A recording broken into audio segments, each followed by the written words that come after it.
The air in Hermione's study smelled of old parchment, ink, and the faint ozone tang of active enchantments. Moonlight spilled across the stone floor in fractured patterns, interrupted by the shifting silhouettes of floating astrolabes and rotating celestial spheres. She stood at the center of it all, barefoot, her robe cinched tightly against the chill, eyes fixed on the largest of the orreries, a complex lattice of silver rings and glowing orbs that mirrored the known magical constellations. It had been quiet magic tonight, too quiet. For weeks, she'd noticed a subtle drift in the alignment of the arcane triad, 3 star clusters, whose magical resonance governed the stability of ley line convergence. The shifts were minute, almost imperceptible, like a clock ticking out of true. But tonight, something snapped into motion. A low hum filled the room, rising from the floorboards. The orb representing Lyra Minor pulsed once, then flared violet, then vanished. Hermione inhaled sharply, stepping forward. No, that's not possible. She tapped her wand against the edge of the orrery. Show me the real sky. The model dissolved into mist, replaced by a shimmering projection above it. The actual night sky, as seen through the Ministry's astral lens. Stars blinked into place, their magical signatures rendered in soft-colored halos. And there it was. Lyra Minor was gone, not obscured, not dimmed. Star erased. Star. Her fingers trembled as she reached for the journal beside her, the one filled with sketches, equations, and centuries-old fragments of star lore. She'd painstakingly compiled from ruins in Anatolia, from whispered incantations at abandoned libraries beneath Alexandria. She flipped to a page marked with a frayed red ribbon, her eyes scanning the cramped script. Star, when the stars flee their courses and the sky forgets its name, the Astrarium stirs. Star, she dismissed it as myth, poetic exaggeration. The ravings of pre-founder mystics who believed the heavens were not just observed, but star-managed. Star now, her breath came short. It's real. A gust of wind rattled the window, though no storm had been forecast. The candles flickered, not with flame, but with silver light, as if drawing energy from somewhere else. The runes on her walls inscribed to monitor magical tides began to glow in sequence, starting from the oldest, the one she'd copied from the Chamber of Thorns beneath Hogwarts. She turned to the flue, Ministry of Magic Auror office. The grate sparked, then cleared to reveal a weary-eyed Kingsley Shacklebolt. Hermione, it's past midnight. The arcane triad has collapsed, she said, voice steady, despite the tremor in her hands. Lyra Minor is gone. Orionis Prime is rotating backward. The ley lines are shifting. I need Harry, and I need access to the Hogwarts archives, the old star ones, beneath the library. Kingsley's expression darkened. You certain? I've cross-referenced every reading. The magical field is oscillating at a frequency I've never seen. Harmonic, but decaying. It's as if the world's magic is untuning. A pause. Then Kingsley exhaled. I'll send Harry. But Hermione, be careful. If the Astrarium is even half of what the old texts claim. I know, she whispered. If it's failing, it won't just break magic. It'll unravel time. The flue dimmed. Silence returned, heavier now. She turned back to the sky. Another star winked out, this time one near the pole. A cold dread settled in her chest, but beneath it, something else. A fierce, electric certainty. They had been wrong to think magic was natural. It was star-built. Star, and whatever had built it, was waking up. She reached for her cloak. Harry, she murmured, we're going back. The Ministry's Hall of Mysteries hummed with its usual undercurrent of restrained chaos, the low thrum of enchanted instruments, the whisper of shifting corridors, the occasional muffled pop of a botched experiment. But today, something heavier hung in the air, a tension coiled beneath the routine. Hermione Granger stood at the head of the long obsidian table in the council chamber, her fingers pressed flat against a scroll that glowed faintly at the edges. Her robes, deep sable with silver trim, did little to soften the sharpness in her gaze. The constellations are not where they should be, she said, voice steady, clear, not merely shifted, rewritten, Orion's belt has realigned to mirror the pattern above the veil. Cassiopeia curves where Draco once stood. These aren't natural fluctuations, they're deliberate. A murmur rippled through the assembled members of the Magical Theory Oversight Committee. A portly wizard with a monocle adjusted it with a frown. You're suggesting the stars have been, what? Altered by magic? No, Hermione corrected. I'm saying they've been responding to a change in the magical substrate. The ley lines, particularly the primary nexus beneath Hogwarts, they're pulsing out of rhythm. I've cross-referenced observational logs from the astronomy tower, ancient star maps from the Holloway archive, and even Muggle satellite data. The divergence began exactly 17 days ago, and it's accelerating. She unfurled the scroll further, revealing a complex overlay of celestial charts and luminous ley line diagrams. Symbols flared as she tapped them with her wand, golden threads spiraling from Hogwarts outward, intersecting with constellations that shimmered in unstable hues. Harry, seated near the back, leaned forward. He'd been called in as liaison for the Auror office, though he suspected they'd only included him because no one else could rein in Hermione when she got like this. But he wasn't skeptical. He'd seen the way his wand had sputtered inexplicably during training drills, how Patronuses had flickered into unfamiliar shapes, how time itself seemed sticky, moments repeating, seconds stretching like taffy.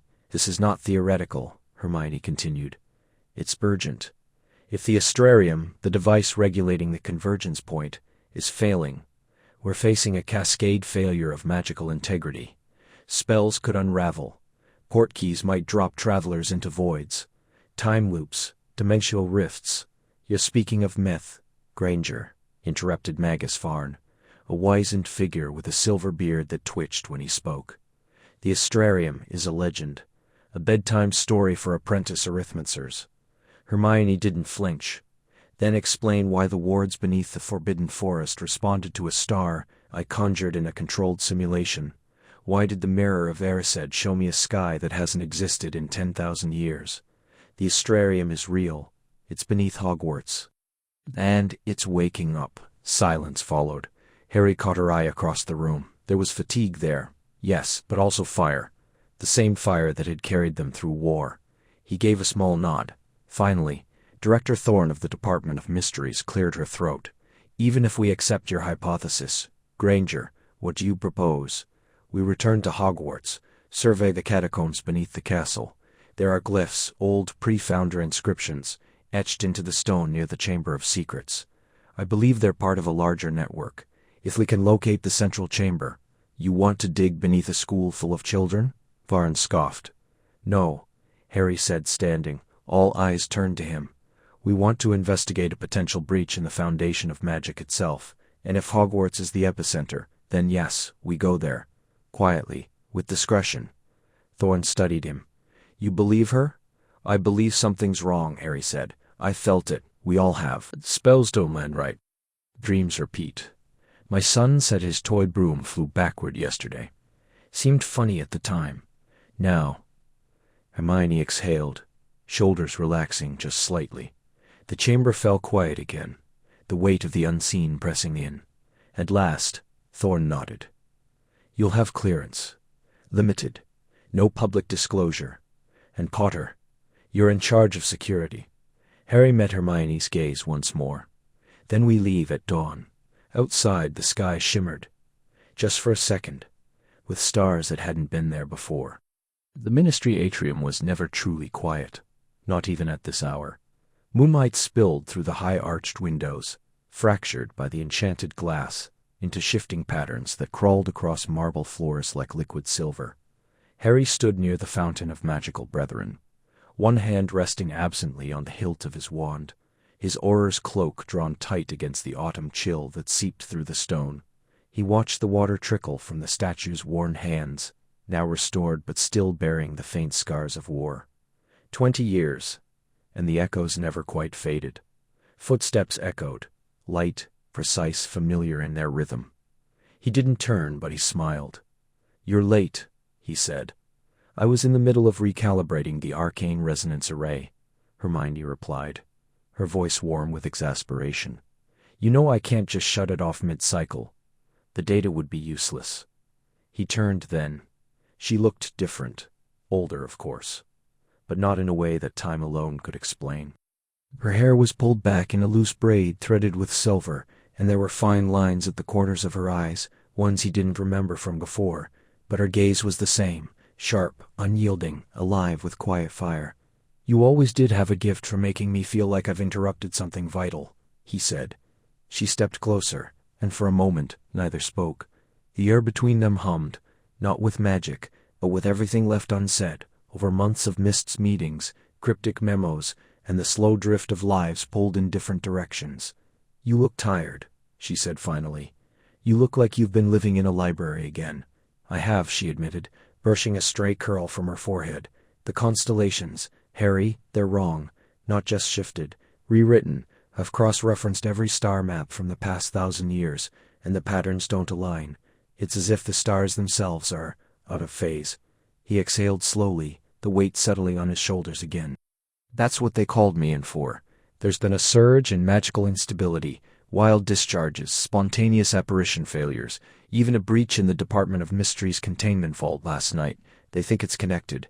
Her eyes narrowed. "And the prophecy?" He reached into his cloak and withdrew a thin scroll, sealed with wax the color of dried blood, found in a forgotten vault beneath the old divination wing. It wasn't there a month ago. No one knows how it appeared. Hermione took it carefully, her fingers brushing his. A spark, fleeting electric. She didn't seem to notice. "It's written in celestial Aramaic," he added. "Only you could translate it." She unrolled the parchment, and as she read, the moonlight caught the ink, which shimmered faintly, shifting like distant stars. Her breath caught.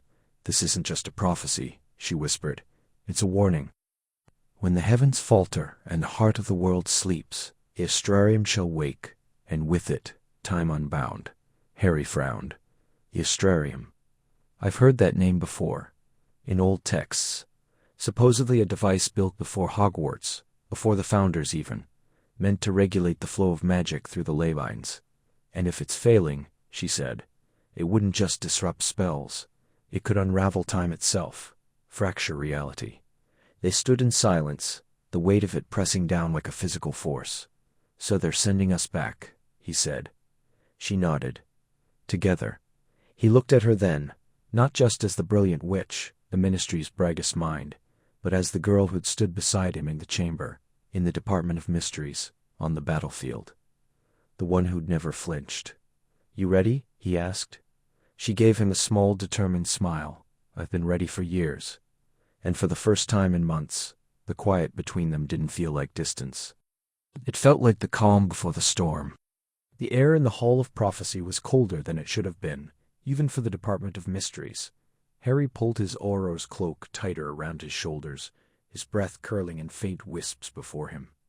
The shelves rose like silent sentinels into the shadowed vault above, lined with countless glass orbs, each humming with the weight of fate.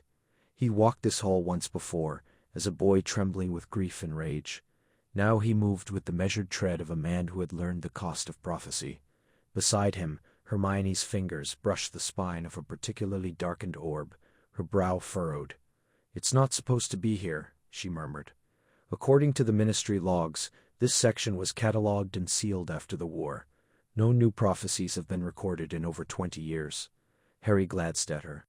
And yet, this one wasn't here last week.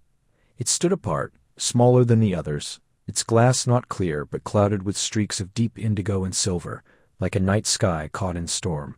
Etched into its base was a symbol neither had seen before, a spiral galaxy entwined with a serpent eating its own tail.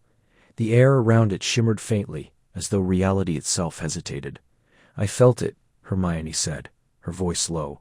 "2 nights ago, a shift in the ambient magic, like a chord struck beneath the earth. I thought it was ley line resonance, but when I traced the fluctuation, it led here." Harry frowned. "And why now? After all this time?" She didn't answer. Instead, she reached out, her fingertips hovering just above the orb. "It's keyed to something, not a name, not blood." But paused. She paused, eyes closing. "Stars." Before Harry could respond, the orb pulsed. A soft chime rang through the hall, and the other prophecies fell silent. The sound was not loud, but it carried through bone and memory. Harry's scar, long quiet, prickled faintly, more a whisper than a pain. The glass cracked, not shattered, but split along a hairline fracture that spiraled outward like a compass rose.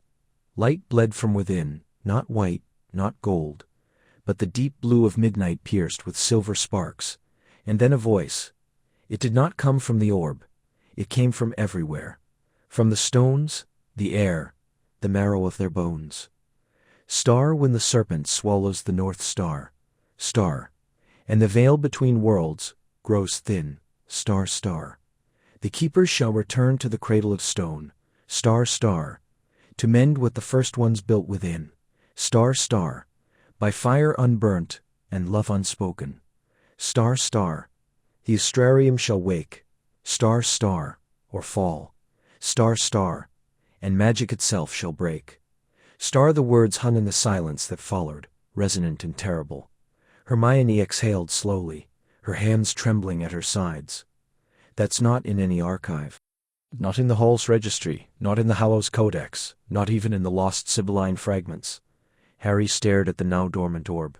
It mentioned Hogwarts, the cradle of stone, and the Astrarium, she said, voice tight with realization.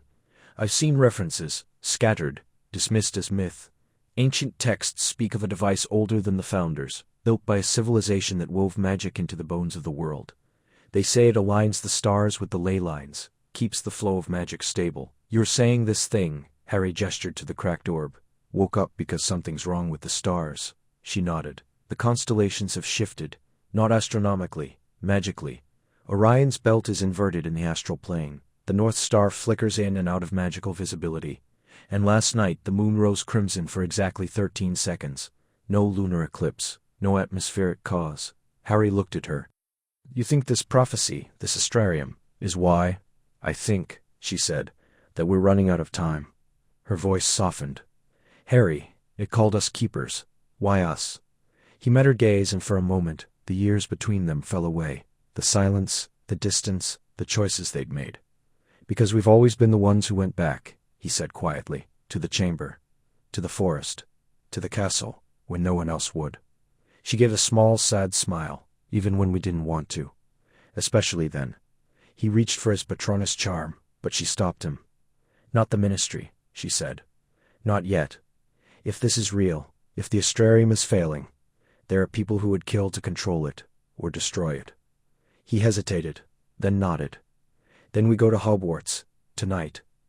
She looked once more at the broken orb, its light now dim. And hope, she whispered, that the stars remember how to speak to us. The rain fell in silver sheets over the Scottish Highlands, blurring the edges of the forbidden forest, and turning the lake into a rippling mirror of storm-lit clouds. Harry pulled his cloak tighter, the enchanted fabric repelling the downpour, but doing little against the chill that seeped into his bones. Beside him, Hermione adjusted the strap of her satchel, her breath visible in the cold air. They stood at the edge of the school grounds, just beyond the wrought-iron gates that had once swung open for them as students, excited, terrified, alive with purpose. Feels different, Harry murmured, eyes scanning the silhouette of the castle. Turrets pierced the low sky, their usual warmth dimmed, as if the stones themselves were holding their breath. Hermione nodded. The wards, they're layered differently, older somehow. I can feel them humming beneath the standard enchantments, like an echo beneath a voice. They walked in silence along the path, their boots crunching on gravel slick with rain. The whomping willow stood still, its branches coiled like sleeping serpents. Harry glanced at it and remembered. Sirius, the tunnel, the blood on the moonlit grass. He shook the memory loose. At the entrance, the great oak doors opened before they reached them.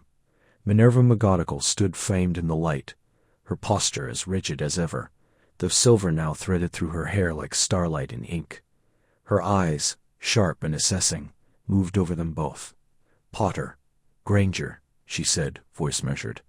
I wasn't certain you'd come so quickly. We were already tracking fluctuations in the North Atlantic Lake convergence, Hermione said, stepping inside. The anomaly spiked 3 hours ago. The stars, Orion's belt, Cassiopeia. It's likely have been rewritten. McGonagall shut the door behind them with a soft thud. The warmth of the castle wrapped around them, but it was a dry heat, brittle, as if drawn from stone rather than hearth. The torches flickered, not with flame, but with something cooler, bluer. "You've noticed it, then," McGonagall said. The castle was responding to something deep beneath it. The portraits murmur in languages no one remembers. The stairs shift at odd hours, and the astronomy tower, Professor Sinistra, found the celestial charts rearranging themselves last night. Stars that shouldn't exist, marking paths to places not on any map. Harry frowned. The prophecy, was it real? McGonagall hesitated. The Hall of Prophecy collapsed 2 days ago. Not destroyed. Unmade. But fragments remained. One name kept surfacing in the echoes. Astrarium. Hermione inhaled sharply. The Astrarium. I thought it was myth. A pre-founder construct, said to align the celestial currents with the Earth's magic. If it's real and failing, it could unravel the fabric of magical time, McGonagall finished. We need you to find it. Before others do. A silence settled, thick with memory and unspoken weight. Harry looked down the corridor where Peeves had once pelted him with water bombs, where Fred and George had set off fireworks in defiance of Umbridge. Now the walls felt watchful, listening. Why us? He asked. Because you've both survived things magic shouldn't allow, McGonagall said simply. And because the castle remembers you. It may yet answer to you. Hermione stepped forward. Where do we start? The Chamber of Secrets, McGonagall said. Not the chamber itself, but beneath it. There's a passage no map shows, revealed only when the moon aligns with Venus and Sirius. That alignment occurs tonight. Harry exhaled. Of course it does. A ghost of a smile touched McGonagall's lips. Some things never change, Potter. The castle still chooses its champions, even if they're older. Wiser, and, dare I say, less reckless. Hermione smirked. Speak for yourself. As they followed McGonagall through the quiet halls, Harry felt it again. The subtle wrongness in the air, like a song played a half-step too low. The suits of armor turned their heads as they passed. A tapestry of Barnabas the Barmy twitched, the students now fleeing in the opposite direction, and high above, through the enchanted ceiling of the great hall, the stars blinked. Once, twice, then shifted, just slightly, out of place. The wind moved in slow spirals around the astronomy tower, carrying the scent of damp stone and distant rain. Moonlight, thin and silver, spilled across the battlements, glinting off wet flagstones like scattered mercury. Harry stood with his back to the parapet, arms crossed, shoulders hunched against the quiet chill.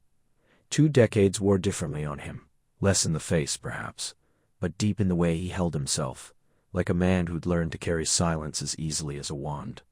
Below, the forbidden forest exhaled in shadowed breaths, and above the stars hung low and bright, too sharp, as if someone had polished the sky. He'd come here not for answers, but for absence, the absence of noise, of expectation. The ministry corridors were full of whispers since the last alignment. Even Kingsley's voice had dropped half a tone when he'd said their names together. You and Hermione. It has to be you. A soft click echoed behind him. The heavy oak door swung inward, and a warm pool of lamplight spilled onto the stairs. You weren't in your quarters, Hermione said, stepping out into the open. She carried a satchel slung over one shoulder, her robes pulled tight around her. Her hair, longer now and threaded with the faintest silver at the temples, stirred in the breeze. In her hand a thin brass rod hummed with a pale blue glow. I needed air, Harry said, not turning. She joined him at the railing, close enough that her sleeve brushed his. It's not just the stars, Harry. They're shifting, not in position, their resonance. Like they're out of tune. He glanced at her. You can hear them, she smiled faintly. Not with my ears, but the arithmetic harmonics. There's a dissonance in the celestial lattice. It started the night of the blood moon. I've been mapping it in the restricted section, the old star charts, Ptolemy's translations, the ones with the marginalia in celestial glyphs. They're wrong, or outdated. As if the sky itself has been rewritten. He looked up again. And you think it's connected to the Astrarium? I don't think. I star no star. She held up the brass rod. This is a ley resonator, custom built. It picks up sub-spectrum pulses in ambient magic. When I first ran it beneath the dungeons, near the old aqueducts, it spiked like a heart attack. There's a current down there, older than Hogwarts, older than Britain. He frowned. We've been over those tunnels 100 times. Not like this. She stepped to the edge, peering down at the castle's foundations, half swallowed by ivy and shadow. The Astrarium wasn't built star under star Hogwarts. Hogwarts was built star on top star of it. The founders knew. Salazar's journals, fragmentary, but there's a passage about the machine beneath the mountain that sings to the stars. They didn't create the wards. They star-anchored them, to something already alive. A gust stirred the silence. Somewhere below, an owl called, low and questioning. Harry watched the runic symbols begin to appear, faint at first, like breath on glass, then brighter, interlocking spirals and angular sigils tracing the tower's stonework. They pulsed once, twice, then faded. Hermione inhaled sharply. "Did you see that?" "I did. They're not on any of the known wards," she whispered. "We use celestial markers, a calendar, a map. They only activate when the ley lines are under strain, when the Astrarium stutters." He reached out, fingertips brushing a stone where a spiral still glowed faintly. "It's cold, not stone cold. Star, cold." She touched his wrist, guiding his hand lower, to a seam between two blocks. "Feel here." And he did. Beneath the surface, something vibrated, a low, almost subsonic thrum, like a bow drawn across the spine of the world. It didn't come from the earth. It came from star, beneath star. Hermione's voice dropped. "It's waking up, Harry, and whatever it's been holding back, I'm afraid it's starting to slip." The air beneath Hogwarts was thick with the scent of damp stone and ancient earth, a cold breath that clung to skin and cloak alike. Harry's wand tip glowed faintly, casting long shadows across the uneven flagstones. As he stepped cautiously forward, his boots echoing in the silence. Behind him, Hermione adjusted the strap of her satchel, fingers brushing the spine of a withered tome she'd pulled from the restricted section the night before. Her breath fogged in the chill, each exhale a quiet testament to the unnatural cold that had no business being this deep below ground. "This wasn't on any map," she murmured, her voice low, but steady, eye scanning the moss-slick walls. "Not even the marauders." "No," Harry agreed, pausing to press a hand against the stone. It hummed faintly beneath his palm, a vibration more felt than heard, like the distant thrum of a buried heartbeat. "But the wards, they're not ours. Not even Dumbledore's." They'd followed the anomaly for 3 days. First, the flickering of the enchanted ceiling in the great hall, stars winking out of sequence, then the ghost's restlessness, moaning Myrtle weeping not from sorrow, but from a sudden, inexplicable fear. Then came the dreams, Harry waking in a cold sweat, seeing constellations he didn't recognize, swirling above a blackened sky, and Hermione, muttering equations in her sleep, numbers spiraling into patterns that defied arithmetic. Now at last, they stood before it. The archway loomed ahead, half buried beneath centuries of root and rubble, yet unmistakably deliberate. Carved into its surface were symbols that predated any known magical script, glyphs that shifted subtly when not looked at directly, as though refusing to be witnessed. Stars spiraled in impossible orbits, constellations that didn't match any known sky, and at the center, a spiral eye with 7 pupils, each aligned to a different phase of the moon. Hermione stepped forward, her fingers hovering just above the carvings. "This isn't just old," she whispered. "It's pre-linguistic, older than writing, older than everything. We know." Harry watched her, the familiar ache of admiration tightening in his chest. She stood not with fear, but with awe, the scholar confronting the unknown, not the warrior. "Can you read it?" Not yet," she admitted. "But it's not meant to be read. It's meant to be star-felt star. Like music. Like magic, before we gave it names." She closed her eyes, lips moving silently, as if testing syllables that had no sound. A gust of wind surged from the archway, though there was no corridor beyond, only darkness. The torches along the wall flickered once, twice, and died. Harry raised his wand higher, the light trembling slightly. Something's responding. Then, light. Not from flame or spell, but from the carvings themselves. The glyphs ignited in soft silver radiance, the stars burning to life one by one, tracing lines across the stone-like veins awakening. The spiral eye pulsed, and for a single breath, Harry saw not stone, but sky, vast and star-strewn, rotating slowly above a world that was not quite Earth, not quite anywhere. Hermione gasped, stumbling back. "It's a map. No, star a mirror star. It's showing us what star out there star, but also what star here star." "The ley lines," Harry said, realization dawning. "It's connected to them. This is how they've been stabilized." "For how long?" "Thousands of years," she breathed. "Long before the Founders. This isn't just beneath Hogwarts, Harry. This is beneath star times star." A low groan echoed through the chamber, like stone shifting after eons of stillness. Far above, a bell tolled, once dissonant, though no hand had touched it. The air thickened, and for a heartbeat, the shadows behind them seemed to deepen, to star watch. Harry turned, wand raised. "We're not alone." But the corridor behind him was empty. Still, he felt it. The weight of unseen eyes, the whisper of movement, not quite heard. Someone else knew, or something. Hermione touched the arch again, her voice firm despite the tremor beneath. "We have to go through." He looked at her, really looked. Her face pale in the starlight glow, her hair wild from the descent, her eyes alight with a fire he hadn't seen since the war. Not fear, purpose.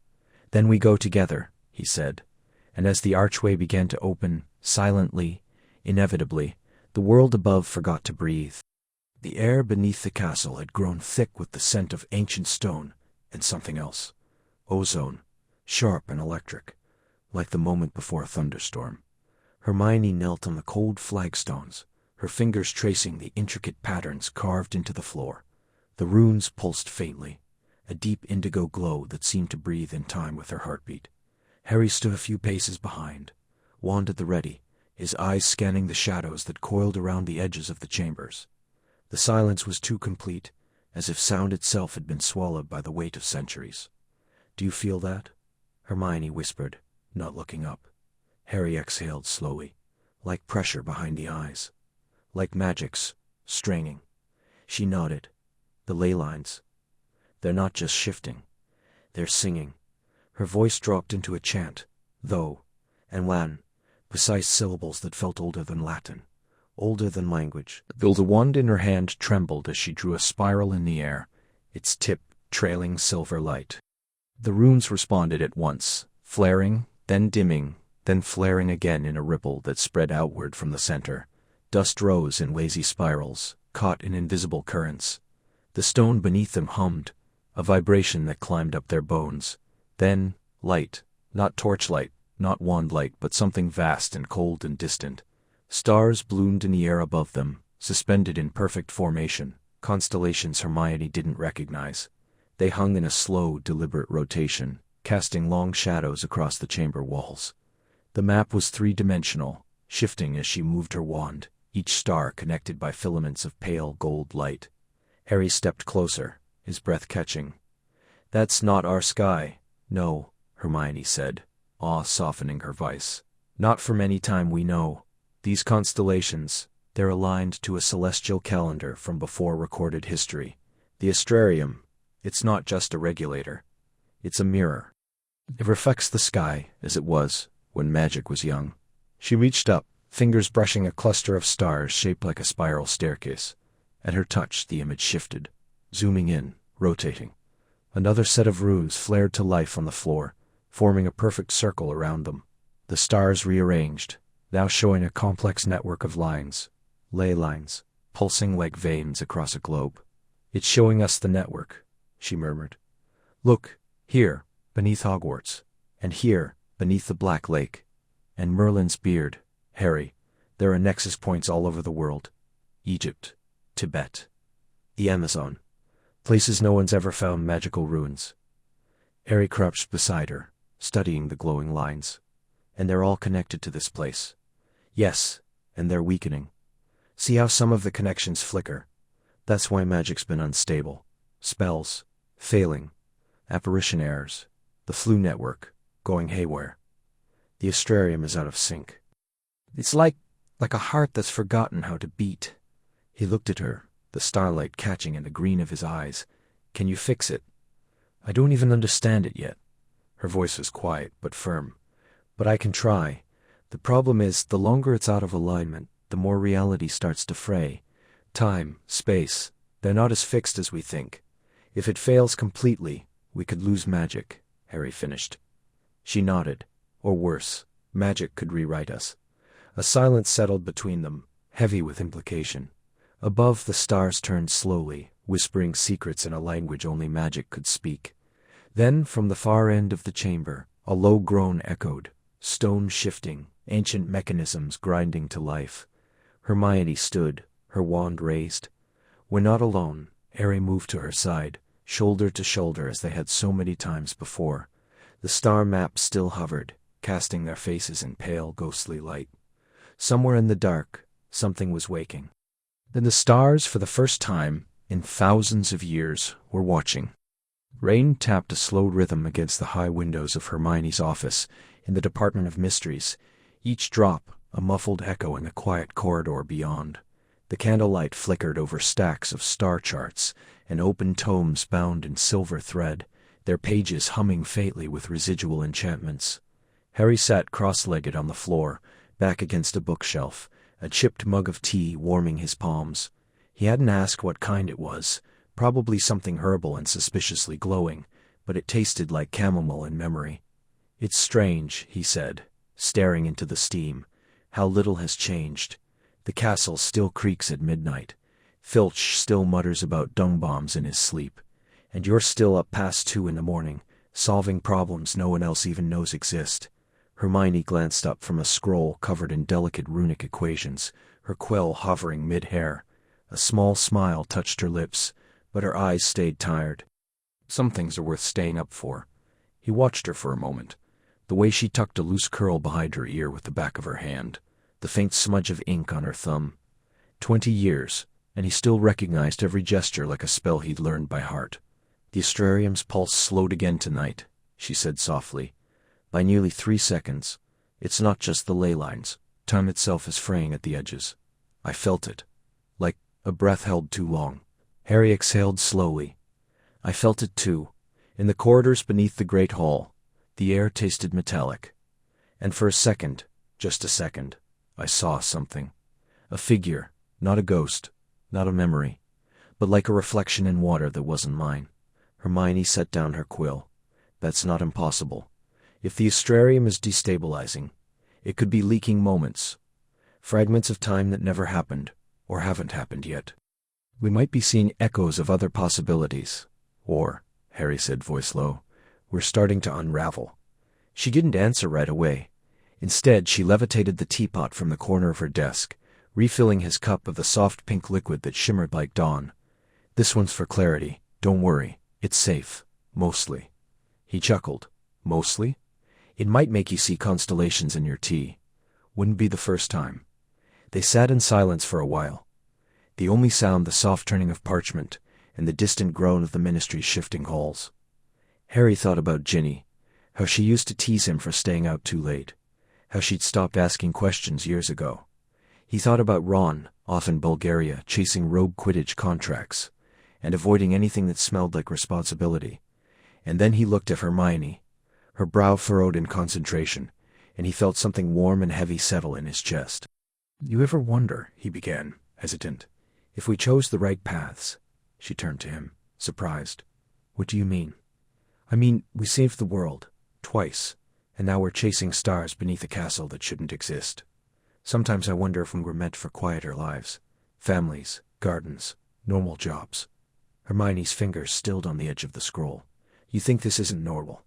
I think it's not what I imagined." He looked at her. "What did you imagine, Hermione?" She was quiet for a long time. Then softly, "I imagined someone who saw me. Not the brightest witch of the age. Not the ministry's miracle worker. Just me. And I think, no, I know. I've already found that person. I just never knew how to say it."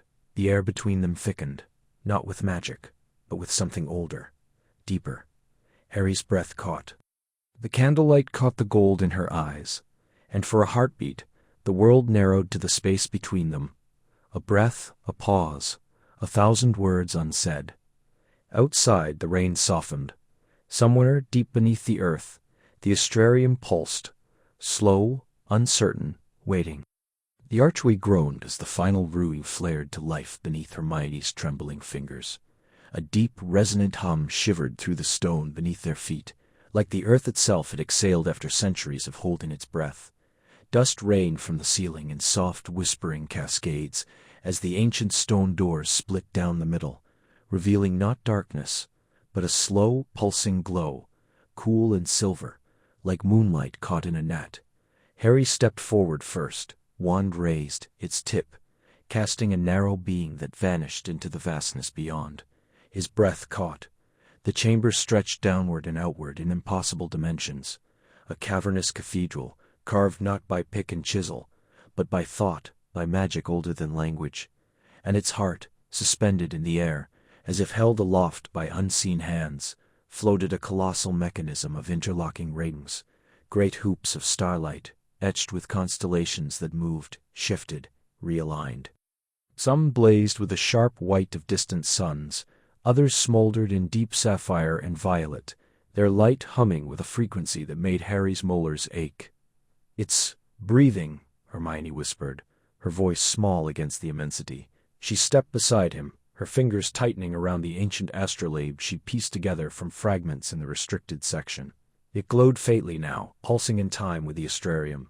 Her eyes, wide and fierce, traced the spiraling patterns above. "These aren't just representations, Harry. They're conduits. Each ring corresponds to a ley line nexus. Amsterdam, Uluru, the hollow peaks in Mongolia. And look," she pointed upward, where a cluster of stars flickered erratically, their light stuttering like a dying candle. "That's the North Atlantic convergence. It's destabilizing." A cold weight settled in Harry's chest. He'd felt it for weeks, the way spells sometimes misfired, the odd tremors and apparition, the way his Patronus had flickered silver one morning, then blue the next. Now he understood. Magic wasn't failing, it was unraveling. The air tasted different here, thick with ozone, and something older, like the scent of stone warmed by a vanished sun. The rings turned with a sound just below hearing, a vibration that resonated in the bones. One great band, forged from what looked like molten obsidian threaded with starlight, began to wobble. A low, groaning crack echoed through the chamber. "We're too late," Harry said, voice tight. "It's already breaking." "No," Hermione breathed, already moving down the spiral staircase carved into the cavern wall. "Not yet. The Astrarium isn't just a regulator. It's a memory, a record of how magic was woven into the world. If we can stabilize the primary ring, the prime spiral, before the next celestial alignment." She didn't finish. She didn't need to. Harry followed, his boots echoing in the vast silence between heartbeats. Below, the floor was a mosaic of celestial charts, glowing faintly underfoot. Symbols flared as Hermione stepped on them, responding to her presence, to the astrolabe in her hand. She paused at the base of the chamber, staring up at the central axis of the device, a slender column of pure light descending from the highest ring, touching the ground like a needle. "This is the spindle," she said. "It's where the magic converges, where time and energy fold into one another." She turned to him, her face pale but resolute. "Someone, or something, has to align it, manually." Harry looked up.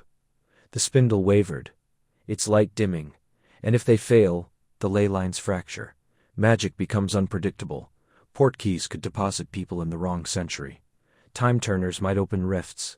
Entire magical communities could blink out. A beat of silence. Somewhere, deep in the stone, water dripped. The stars above flickered again. "I'll do it," she said. "No," Harry replied, stepping forward. "You understand this thing. You're the only one who can read it. I'll go up." Her eyes flashed. "You don't even know how to." "I trust you," he said simply. "And you always said the magic chooses its conduit. Maybe it's me." She opened her mouth, then closed it.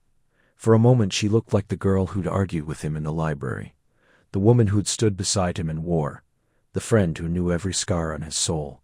Her hand brushed his sleeve. "Come back, Harry." He nodded. Then he stepped onto the platform beneath the spindle, and the light swallowed him whole. The air beneath the castle had always been cold, but this was different. sharp, metallic, like the breath before a storm. Harry stepped forward, wand raised, its tip casting a narrow beam that cut through the dust-choked dark. Stone walls flanked them, carved with constellations no longer visible in the night sky above. Hermione followed close behind, her fingers brushing the carvings with reverence, her breath shallow. "This isn't just old magic," she whispered. "It's foundational. These symbols, they predate written spellwork. They're not runes, they're instructions." Harry glanced at her. Instructions for what? Before she could answer, the ground trembled, soft at first, like a pulse beneath the earth, then stronger. A low hum filled the chamber, rising from the floor, vibrating through their bones. Hermione staggered, catching herself against the wall. Above them, dust rained from the ceiling, and stone groaned as if waking from centuries of sleep. "Something's activating," she said, eyes wide. "The Astrarium. It knows we're here." Harry turned. At the center of the chamber, buried beneath layers of silt and forgotten spells, a circular dais began to glow. Faint at first, then brighter. Lines of silver light spreading outward like cracks in ice, forming intricate geometries. The patterns shifted, rotated, realigned. It wasn't just light, it was movement. The entire mechanism was waking. "We should fall back," Harry said, gripping her arm. "No," Hermione insisted, pulling free. "It's responding to presence, yes, but not aggression. Look, it's calibrating. Like a compass finding true north." He watched as the lines of light converged, forming a spiraling helix that ascended toward the vaulted ceiling. There, the stone parted, silently, impossibly, revealing a dome of black obsidian, etched with stars, not painted, not carved. Alive, the constellations shifted, realigned, then flared as a beam of starlight, impossible in the depths beneath Hogwarts, lanced down and struck the center of the dais. The impact sent a shockwave through the chamber. Harry threw up an arm, shielding his face. When he looked again, the Astrarium was fully exposed, a vast, multi-layered sphere of interlocking rings, each inscribed with celestial script, rotating slowly in midair. It hovered just above the dais, humming with a resonance that made his teeth ache. "It's beautiful," Hermione breathed. "It's unstable," Harry countered. "Did you feel that tremor? The upper corridors? Someone's going to notice?" She didn't answer. She was already moving forward, her wand tracing the outer ring. "This isn't just a regulator. It's a map, a living record of the ley lines, tied to the movement of the stars. When the constellations shifted last week, it wasn't natural. It triggered a failsafe. And now that we're here, we've activated it," Harry finished. A chime echoed through the chamber, soft, crystalline. One of the rings shifted, rotating 90 degrees with a sound like stone grinding against time itself. The beam of starlight fractured, splitting into three. One lanced into the wall, etching a new pattern into the stone. Another struck the floor, revealing a hidden staircase spiraling downward. The third pointed directly at Hermione. She froze. Harry stepped between her and the light. Nothing happened. The beam remained fixed on her, unwavering. "It's not targeting you," she said slowly. "It's recognizing me. That's not possible." "Is it?" "My research, my work on magical harmonics, on the resonance of intent, it's all rooted in the same principles. This machine, it understands patterns, and I spent 10 years speaking their language." The hum deepened. The Astrarium slowed. Then, from within its core, a voice. No, not a voice. A sensation. Words formed in their minds, ancient, layered, spoken in a tongue that had never been breathed aloud. Star, 2 souls, 1 axis. The balance stirs. The wheel turns. Star. Hermione exhaled. "It's not just a device. It's aware." Harry stared at the glowing rings, at the impossible geometry, at the woman standing bathed in starlight. "Then we're not just investigating it," he said quietly. "We're part of it." The air beneath Hogwarts was thick with the scent of damp stone and something older, ozone maybe, with a metallic tang of spent enchantments. Torchlight flickered against the curved walls of the chamber, casting long shadows that danced like silent watchers. Hermione knelt before the Astrarium, her fingers hovering just above its surface. It pulsed faintly, a slow, rhythmic thrum like the heartbeat of a slumbering giant. The device was circular, nearly 6 feet in diameter, carved from a black stone that seemed to drink the light. Inlaid within it were veins of silver and lapis, forming constellations that shifted subtly when not looked at directly.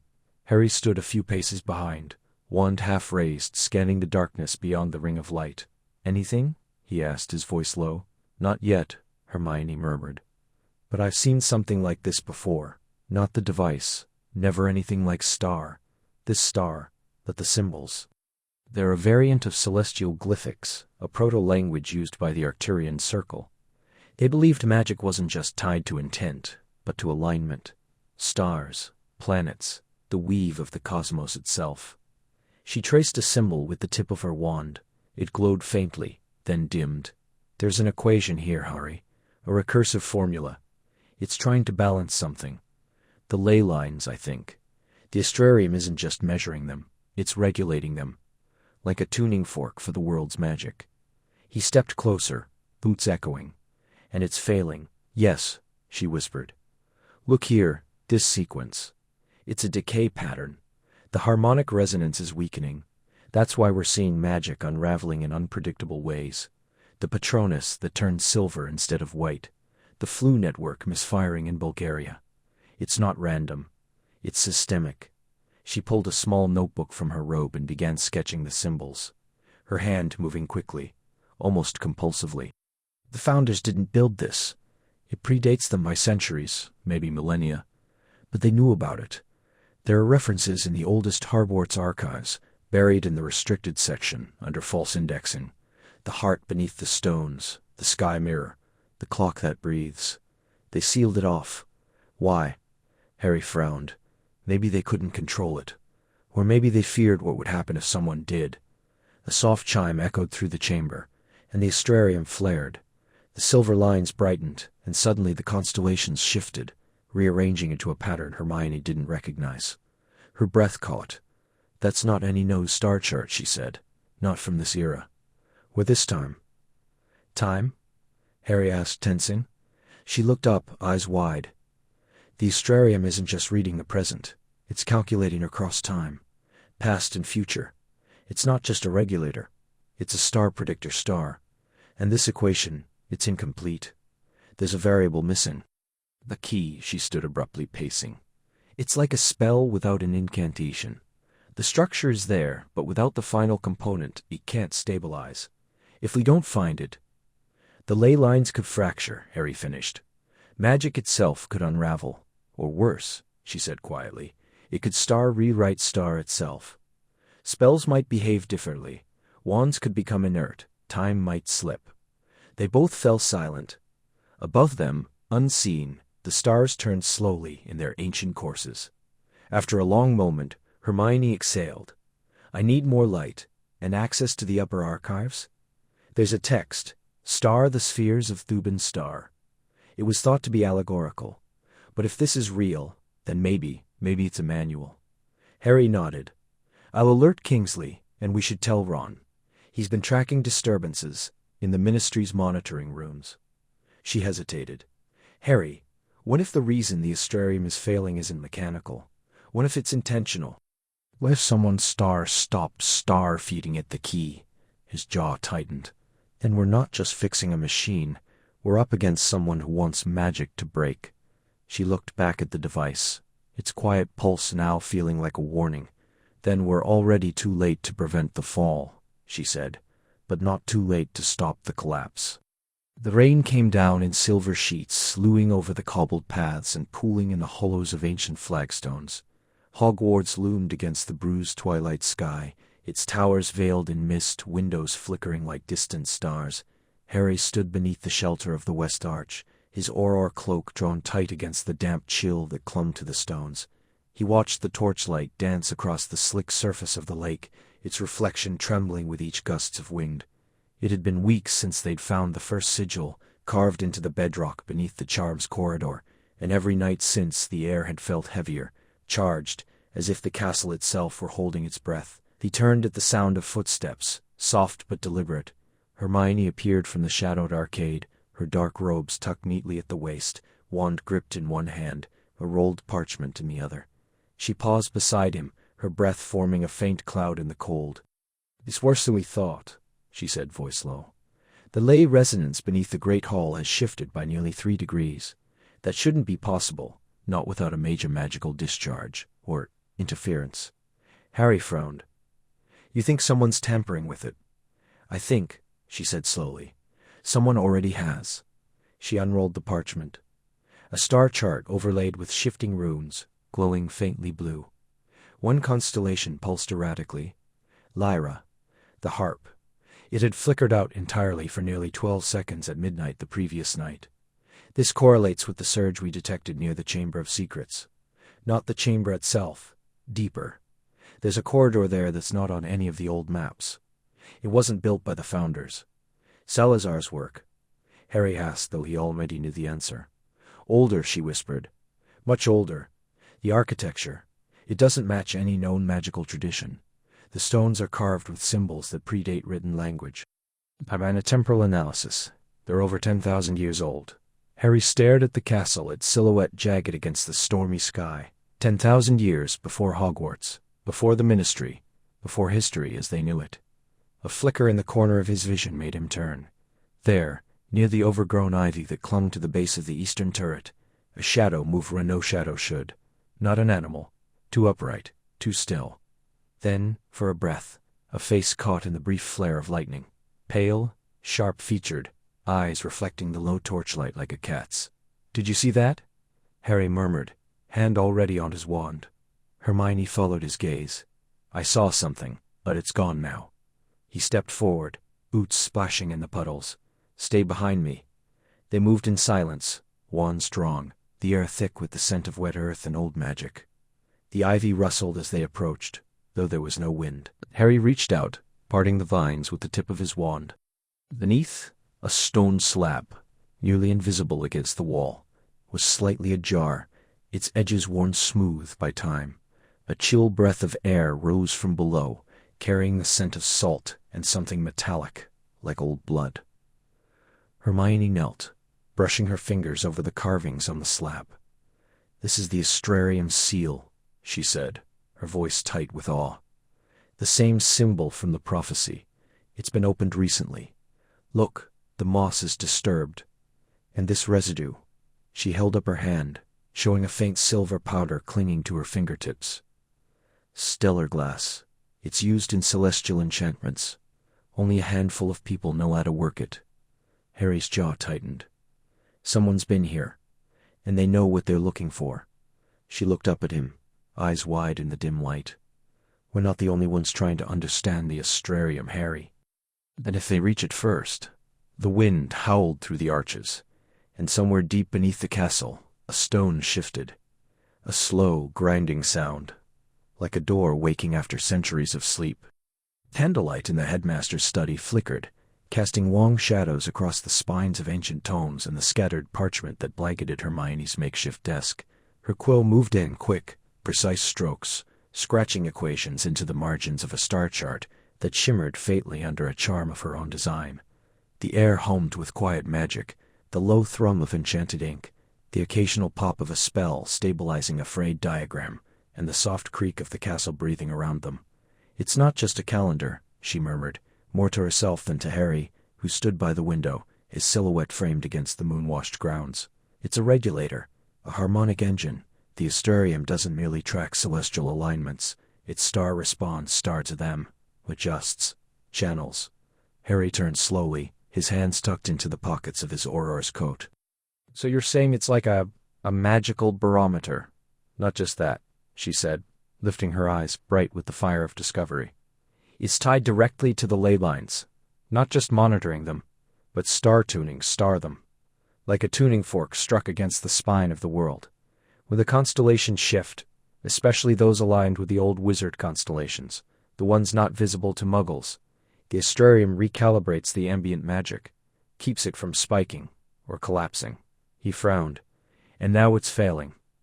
"It's not just failing, Harry. It's star-resisting star. Something's interfering with its resonance. There's a dissonance in the pattern, a staggered pulse." I found it in the alignment of Lyra and the Serpent Bearer. They've moved out of sync with the recorded cycles by nearly 3 degrees. That shouldn't be possible without a massive magical event, or sabotage. Harry crossed the room in 2 strides, his boots silent on the enchanted rug. Sabotage implies someone knew about it, knew how it worked. Exactly. She tapped a finger on a diagram of intersecting lines, ley paths converging beneath Hogwarts. And that's what worries me. The Astrarium predates the founders. It's older than written magical history. Whoever built it, they didn't leave manuals. Just fragments, symbols and forgotten dialects. But the principles, their star elegant star, geometric, almost musical, magic as resonance, time as frequency. He exhaled slowly, gaze fixed on the parchment. So if it's failing, what happens? Localized magical surges at first, unstable apparition, spells misfiring. Then, if the dissonance spreads, temporal fractures, time slips, wards unraveling. And if the core collapses, she hesitated, we could lose entire regions of magical stability, not just in Britain. The ley lines are global. This isn't just about Hogwarts, Harry. This is about the entire magical ecosystem. He ran a hand through his hair, the gesture worn and familiar. And we're the only ones who know? No, that's the problem. She leaned forward. I ran a diagnostic charm on the Department of Mysteries archive last night. Someone accessed the old Star Vault 3 days ago. Used a level 9 clearance, higher than mine. Harry's head snapped up. Who? I don't know. The log was wiped, but not well. There was a residual trace. A signature, faint, but familiar, like old ink on wet parchment. His jaw tightened. The kind of thing someone could mask with a time turner. Or a chronometric veil, she said quietly. Someone's been watching, learning, maybe preparing. He moved to the desk, flipping through a leather-bound journal filled with her cramped handwriting. We need to secure the chamber beneath the dungeons. Reinforce the wards. Restrict access. I've already started. But the Astrarium, it doesn't respond to modern spells. It's like speaking a language the enchantments don't understand. We need to find the activation key, the prime sigil. Without it, we can't stabilize it. And if someone else finds it first... She didn't finish. Outside, the wind stirred the branches of the forbidden forest. A single star blinked into view through the clouds, cold, distant, watching. Harry looked at her, really looked. The dark circles under her eyes, the tension in her shoulders, the way her fingers still hovered over the star chart, as if afraid it might vanish. We'll find it, he said, voice low. Together. She met his gaze and gave a small, tired nod. We have to, because if we don't, magic itself might forget how to sing.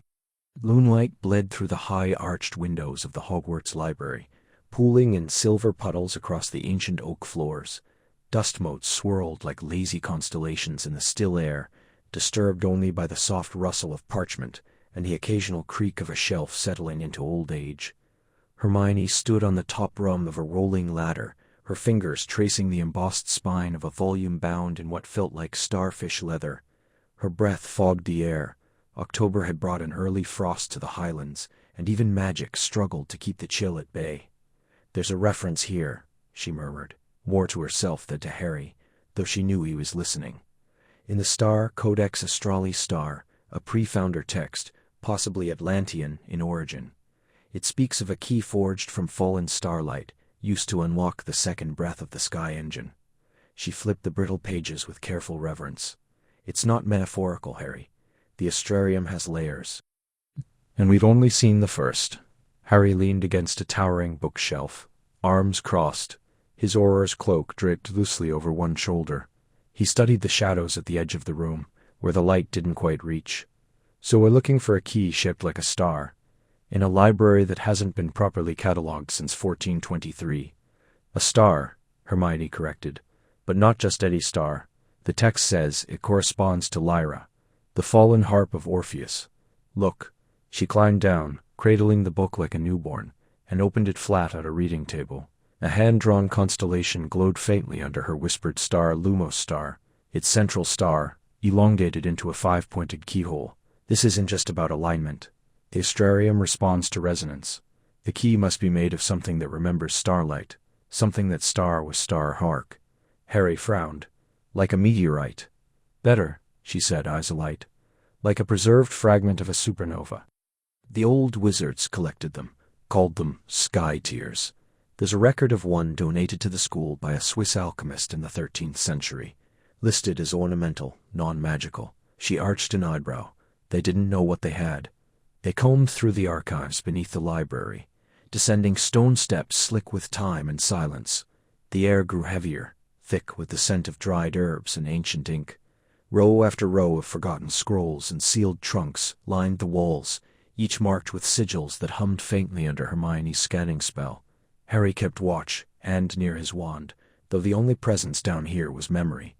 Then, there, a small iron casket, no larger than a loaf of bread, sealed with a wax stamp bearing the sigil of Mercury. Hermione hesitated. This shouldn't be here. Mercury's mark belongs to the Department of Mysteries. Open it, Harry said gently. The wax cracked like old bone.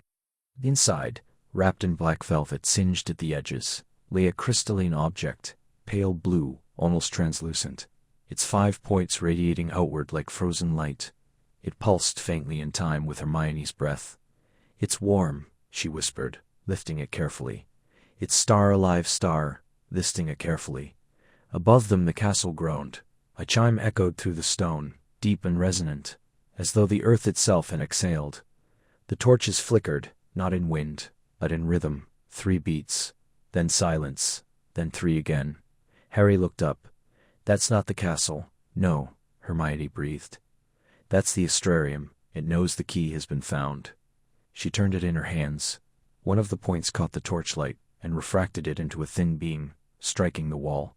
Where it landed, a hidden sigil flared, a door-shaped outline etched into the stone, glowing with the soft blue of distant stars. It's not just a key, she said. It's a map. Harry stepped forward, shoulder brushing hers. Then let's see where it leads. The sigil deepened, swirling like water. The air between them shimmered, then parted. The air beneath the rings was thick with the scent of ozone and damp stone, a low hum vibrating through the soles of Harry's boots like the pulse of some slumbering beast. The walls were no longer mere stone.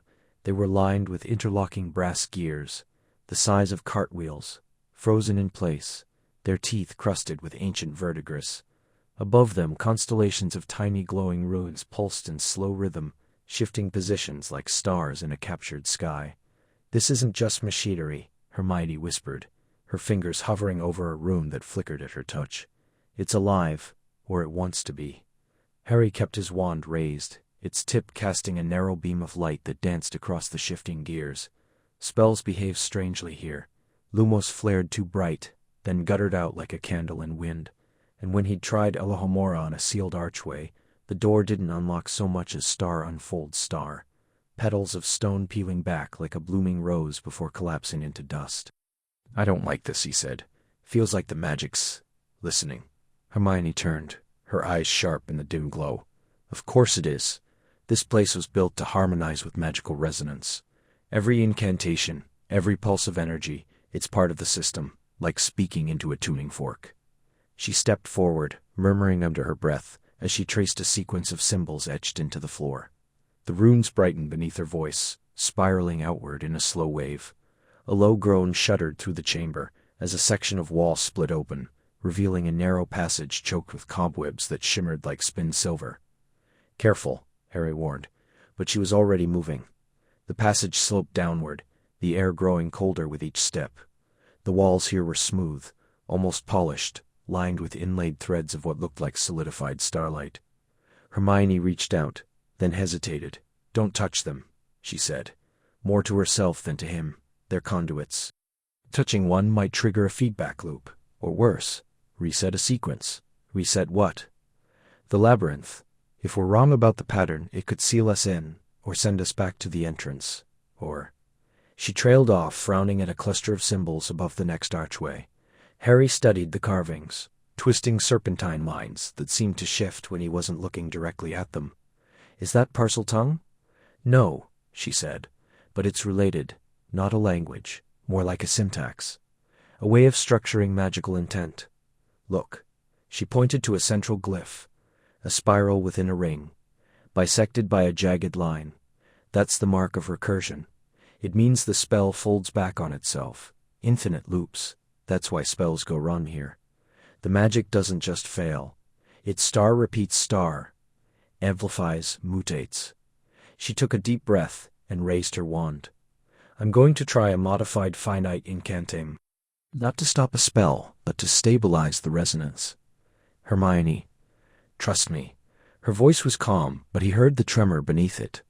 The wand moved in a precise arc, and she spoke not in Latin, but in a series of low, guttural tones that made the hair on Harry's neck rise. The air thickened. For a heartbeat, nothing happened.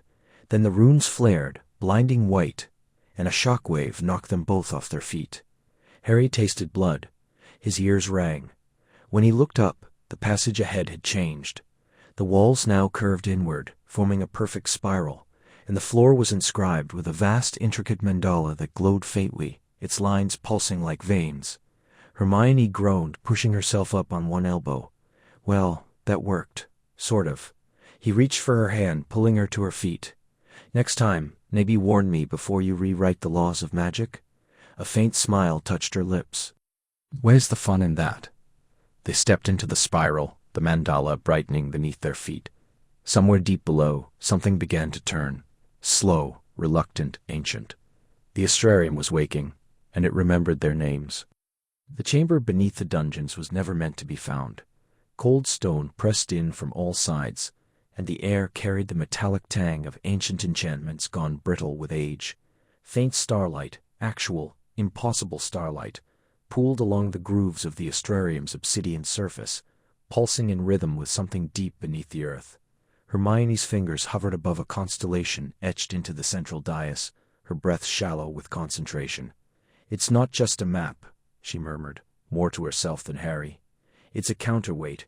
The ley lines aren't stable, they're oscillating.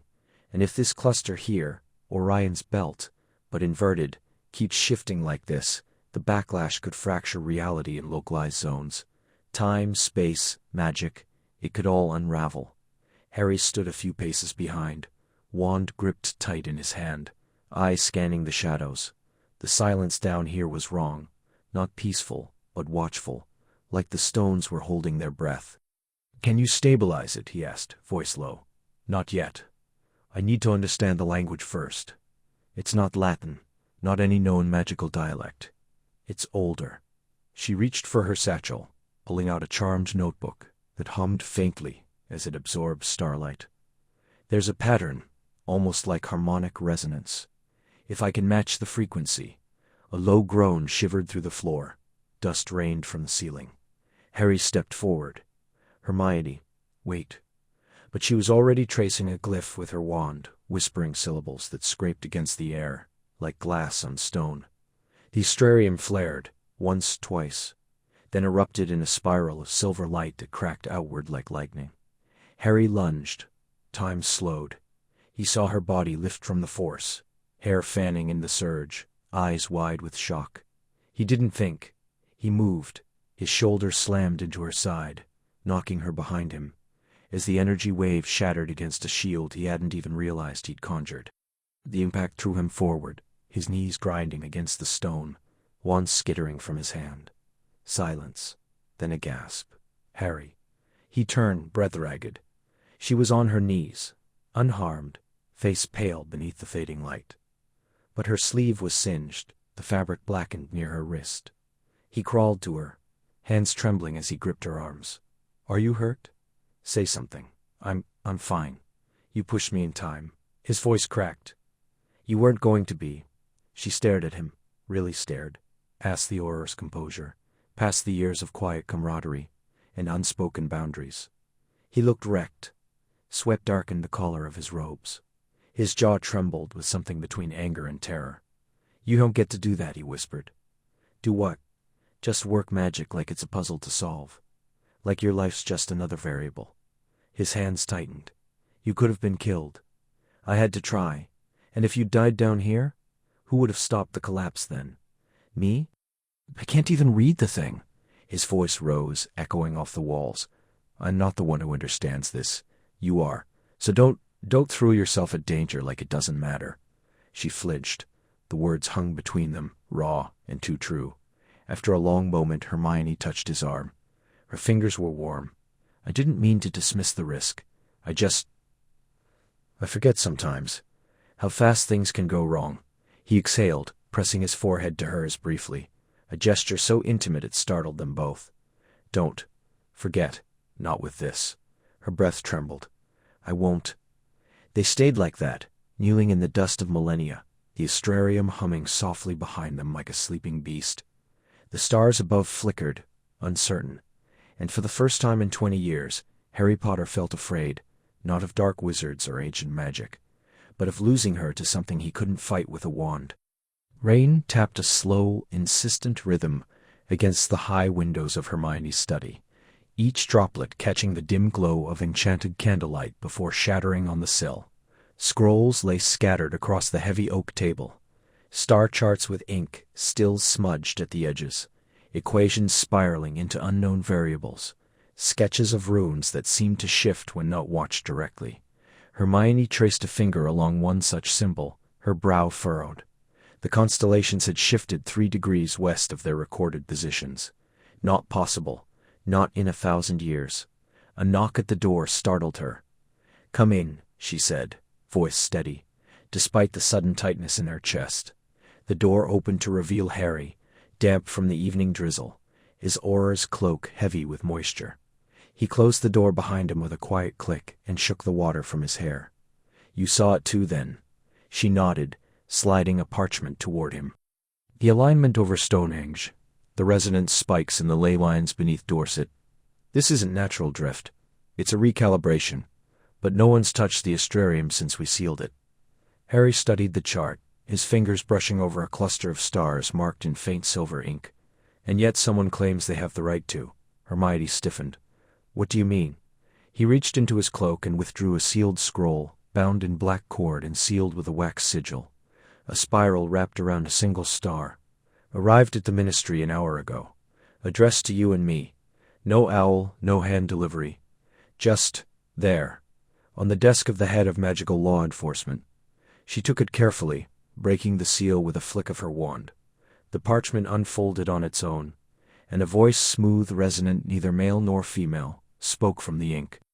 "Star, to the seekers of the sky's heart, we are the celestial order, inheritors of the first architects, guardians of the Astrarium before your founders walked these halls.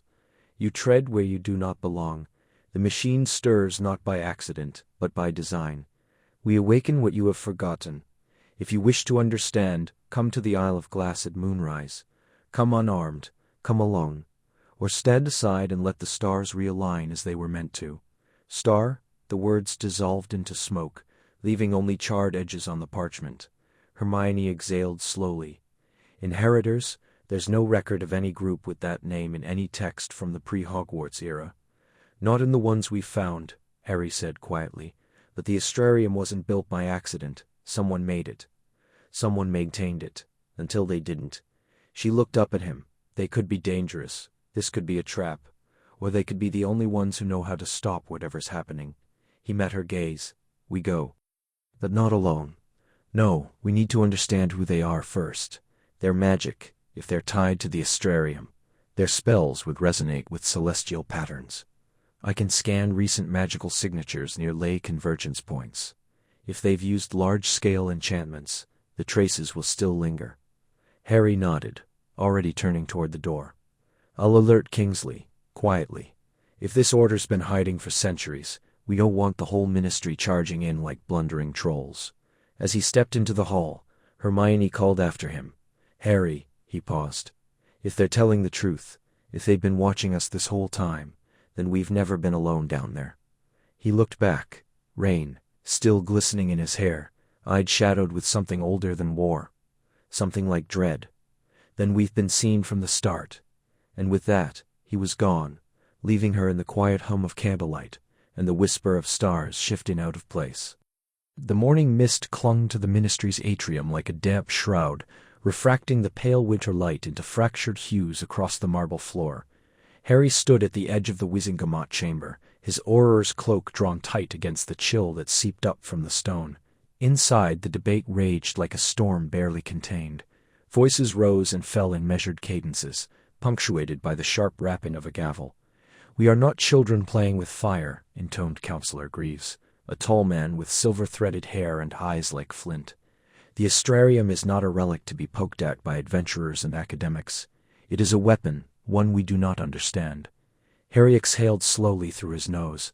Hermione stood beside him, arms folded, her expression unreadable, but her tension palpable. She had spent the last 3 nights buried in star charts and ancient arithmancy, tracing the resonance patterns in the ley lines. She knew, better than anyone, what was at stake. "The Astrarium isn't a weapon," she said, voice low but firm. "It's a regulator, a balance, and if it fails, the backlash won't be confined to Hogwarts. Magical surges will ripple across the continent. Wards will fail. Portkeys will misfire. Children will be pulled into time rifts before they even learn to levitate a feather." Greaves turned to her, his lip curling slightly. "And yet, it was your research, Granger, that awakened it. Or do you deny that?" "I don't deny it," she replied. "I triggered a resonance by following the celestial shift, but that shift was already happening. We didn't cause the instability, we merely witnessed it." A murmur spread through the chamber.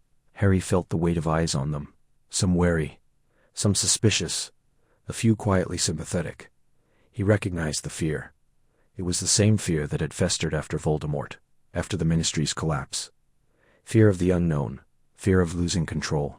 "The Order of the Phoenix has no official standing," snapped Councillor Meldor, a stout woman with a voice like gravel. "We cannot allow a rogue faction, however storied, to operate unchecked beneath a school filled with children." "They're not rogue," Harry said, stepping forward. His voice cut through the noise, steady but edged with steel. "They're trained, they're trusted, and they're the only ones who've faced something like this before." "Faced?" Meldor scoffed. "Or survived by luck and prophecy." Harry's jaw tightened. "By choice, by sacrifice." Silence followed. Even Greaves hesitated, his gaze flickering over the scar that curved beneath Harry's right eye. A souvenir from a duel with a rogue enchantment 3 years prior. The chamber seemed to hold its breath. Then, from the back, a voice soft but clear. "And what of the students, counselors? What of the girl in Hufflepuff who dreamt of falling stars last night? The one who woke screaming because her wand had turned to ice in her hand." It was Professor Sinistra, Hogwarts' former astronomy instructor, now serving as a liaison to the Wizengamot. She stepped forward, her robes dark as the night sky. "The Astrarium speaks in dreams now. It's reaching through the veil of time. If we wait for perfect understanding, we will act too late." Hermione turned to her, surprised. "You've seen the Star Seer's logs?" Sinistra nodded. "The patterns are repeating. The constellations are out of alignment, not just in the sky, but in the fabric beneath. Like a clock missing gears." Harry looked at Hermione. In her eyes he saw the same dread he felt, the quiet certainty that time was slipping, that the world was tilting on an unseen axis. "The Order stays involved," he said, turning back to the Council. "Not because we demand it, but because no one else can do what needs to be done. And if you seal off Hogwarts, if you silence this, you won't be protecting anyone. You'll be burying the warning under bureaucracy." The silence stretched. Greaves opened his mouth, then closed it. Meldor glanced at her peers. The gavel remained still. Finally the chief warlock stirred. "The council will reconvene at noon. Until then, all investigations remain under ministry oversight. Granger, Potter, your reports are due by 10. Harry gave a curt nod. Hermione didn't move until he touched her arm. They walked out together, the weight of the decision hanging in the air like smoke. "They'll delay," she whispered. "They always do," he replied. "But they won't stop us." And beneath their feet, deep in the earth, the stars continued to tremble. The candlelight flickered against the stone walls of the headmistress's office, casting long shadows that danced like whispers across ancient tomes and silent instruments. Outside, the first frost of November coated the grounds in silver, and the sky above Hogwarts was clear, unusually so, as if the clouds had been swept aside by unseen hands. Hermione stood at the center of the room, her fingers tracing the edges of a shimmering parchment that hovered just above McGonagall's desk. It wasn't parchment, not truly. It was memory, magic, and mathematics woven into a single breathing artifact. "It's not just a map," she murmured, more to herself than to Harry, who leaned against the mantelpiece with his arms crossed. "It's a resonance field. The stars aren't merely above us. They're star-connected star to us. The ley lines, the wards, even the castle's foundations, they pulse in time with the celestial alignments. And something's changed." Harry pushed off the stone, stepping closer. "Changed how?" She glanced at him, her eyes sharp with the kind of focus that had always unsettled him, like she could see the gears turning behind his thoughts. 20 years ago, the stars were stable, predictable, but since the shift, since the constellations began moving out of sequence, magic has been fraying at the edges. Minor spells failing, port keys misfiring, even apparition has become riskier near certain zones. "I think the Astrarium isn't just broken, Harry. I think it's star-responding star." He star. He frowned. Responding to what? To star. He frowned. Responding to what? To star faltering. She tapped the parchment, and the map flared to life, gold threads spiraling outward, forming constellations that pulsed like heartbeats.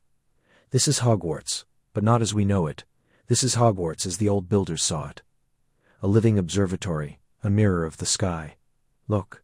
She whispered an incantation, soft and lilting, one he didn't recognize. The map shifted, layers peeling back like petals. Beneath the familiar layout of towers and courtyards, a second structure emerged, curving corridors that didn't exist on any node floor plan, staircases that spiraled into nothing, chambers sealed behind walls that had stood for centuries. And above them, perfectly aligned, glowed the constellations, Orion over the astronomy tower, Lyra beneath the library, Draco coiled around the dungeons. Harry's breath caught. "Those passages, they're not on any marauder's map." "No," Hermione said, her voice quiet with awe, "because they're not meant star to be seen. They only appear when the stars are in the right configuration, and tonight, they're aligning." She pointed to a cluster near the center of the map, where the Great Hall stood. A constellation he didn't recognize pulsed there, a spiral of 7 stars forming a glyph he'd seen only once, in a crumbling tome from the restricted section. "The scriptorium," she whispered. "It's not a myth. It's a chamber beneath the foundations, older than the founders, and it's waking up." Harry stared at the map, at the delicate web of light that bound the stars to the castle. "You're saying the school is alive? That it's been waiting?" "In a way." She turned to him, her expression taut with urgency. "Magic isn't just spells and wands, Harry. It's architecture, rhythm, memory. And the Astrarium, it's the heart of it all. If it's failing, then everything built on that rhythm, our spells, our wards, even time, could unravel." He looked out the window, where the real stars burned cold and bright. "Then we don't have much time." "No," she agreed. "We don't. But there's something else. The map. It's not just showing me corridors. It's showing me star patterns, star and the magic itself. Like a language. And I think it's trying to speak to us." Harry met her gaze. And for a moment, the years between them, the quiet distance, the unspoken words, faded. They were not just Auror and Theorist. They were the boy who lived and the girl who knew too much, standing once more on the edge of something vast and ancient. "Then let's listen," he said. The air beneath the castle had grown thick with silence, charged like the moment before a storm breaks. Harry's boots echoed too loudly against the obsidian floor, each step sinking slightly into the stone as if it remembered the weight of centuries. Above them, the vaulted ceiling shimmered, not with torchlight but with constellations that moved. They weren't painted. They star-lived star. Stars drifted in slow, deliberate arcs, shifting into unfamiliar patterns that tugged at something deep in Harry's bones. "This wasn't in any of the old records," Hermione whispered, her fingers skimming the edge of a silver disc embedded in the wall. Runes spiraled outward from it, glowing faintly with each pulse of celestial light. "The trial, it's not just a test of power, it's a synchronization. We have to cast together, precisely, but not just any spell. It has to resonate with the correct harmonic frequency of the current alignment." Harry glanced at her, the starlight catching in the tired lines around her eyes. She looked like she hadn't slept in days, and maybe she hadn't. And you know which one? She exhaled, pressing a hand to her temple. I think so. The stars. They're not just symbols. They're coordinates. Each constellation corresponds to a ley node. When they align like this... She pointed upward, tracing a slow arc from Orion's belt to a cluster near the northern apex. That's the key. The old builders used celestial convergence to stabilize the Astrarium. We have to mimic it, recreate the balance. A low hum began to vibrate through the floor, rising in pitch. The disk in the wall brightened, and the stars above began to rotate faster. The air shimmered like heat over stone. We don't have much time, she said, stepping back toward him. The alignment window is only open for a few minutes every 17 years. If we miss it, we'll be trapped down here, Harry finished, drawing his wand. Or worse. She nodded, her expression taut with focus. On my mark, we need to cast Star Simul Lux Star, but not as a charm. We have to shape it like a weave, one pulse at the zenith, another at the nadir. We'll anchor it with Star Formatus Astrum Star. Harry frowned. Harry frowned. Harry frowned. That's not a standard incantation. It's not supposed to be. I found it in a fragment of the Star Codex Nocturnus Star, pre-founder text. It means hold the star, but it only works if both casters share the same intent, the same breath, the same heartbeat. She looked at him, Ben, really looked. We've done hard things, Harry, but this requires trust beyond words. He met her gaze, and for a moment, the years between them collapsed. The quiet dinners after long ministry days, the unspoken griefs, the way she'd always known when he was about to fall apart before he did. They had never needed to say it. I trust you, he said simply. She gave a small, grateful nod. Ready? He braced himself, raising his wand toward the center of the chamber, where the light from the stars converged into a single trembling point. Hermione mirrored him, her stance precise, breath slow. Now, she whispered. They cast. Star. Simul Lux Formatus Astrum. Star twin streams of silver light burst from their wands, spiraling upward like ribbons caught in a wind. At first they twisted separately, fighting the shifting gravity of the chamber. But then, subtly, almost imperceptibly, they began to harmonize. The light pulsed in time with the stars above, each flash syncing with a new constellation as it reached its apex. The hum deepened. The floor trembled. It's working, Hermione breathed, though her knuckles were white around her wand. Above, the stars slowed. The chaotic drift stilled. One by one they locked into position, forming a perfect circle around the central point of light. Then came the voice, not from any direction, but from everywhere. Star, two souls, one sky. The balance is known. Pass. Star. A seam opened in the floor, radiating outward in fractal patterns. From below, a column of soft blue radiance rose, revealing a staircase spiraling into darkness. Harry lowered his wand, chest heaving. Hermione swayed slightly, and he reached out instinctively, steadying her arm. We did it, she said, dazed. He managed a tired smile. Yeah, we did.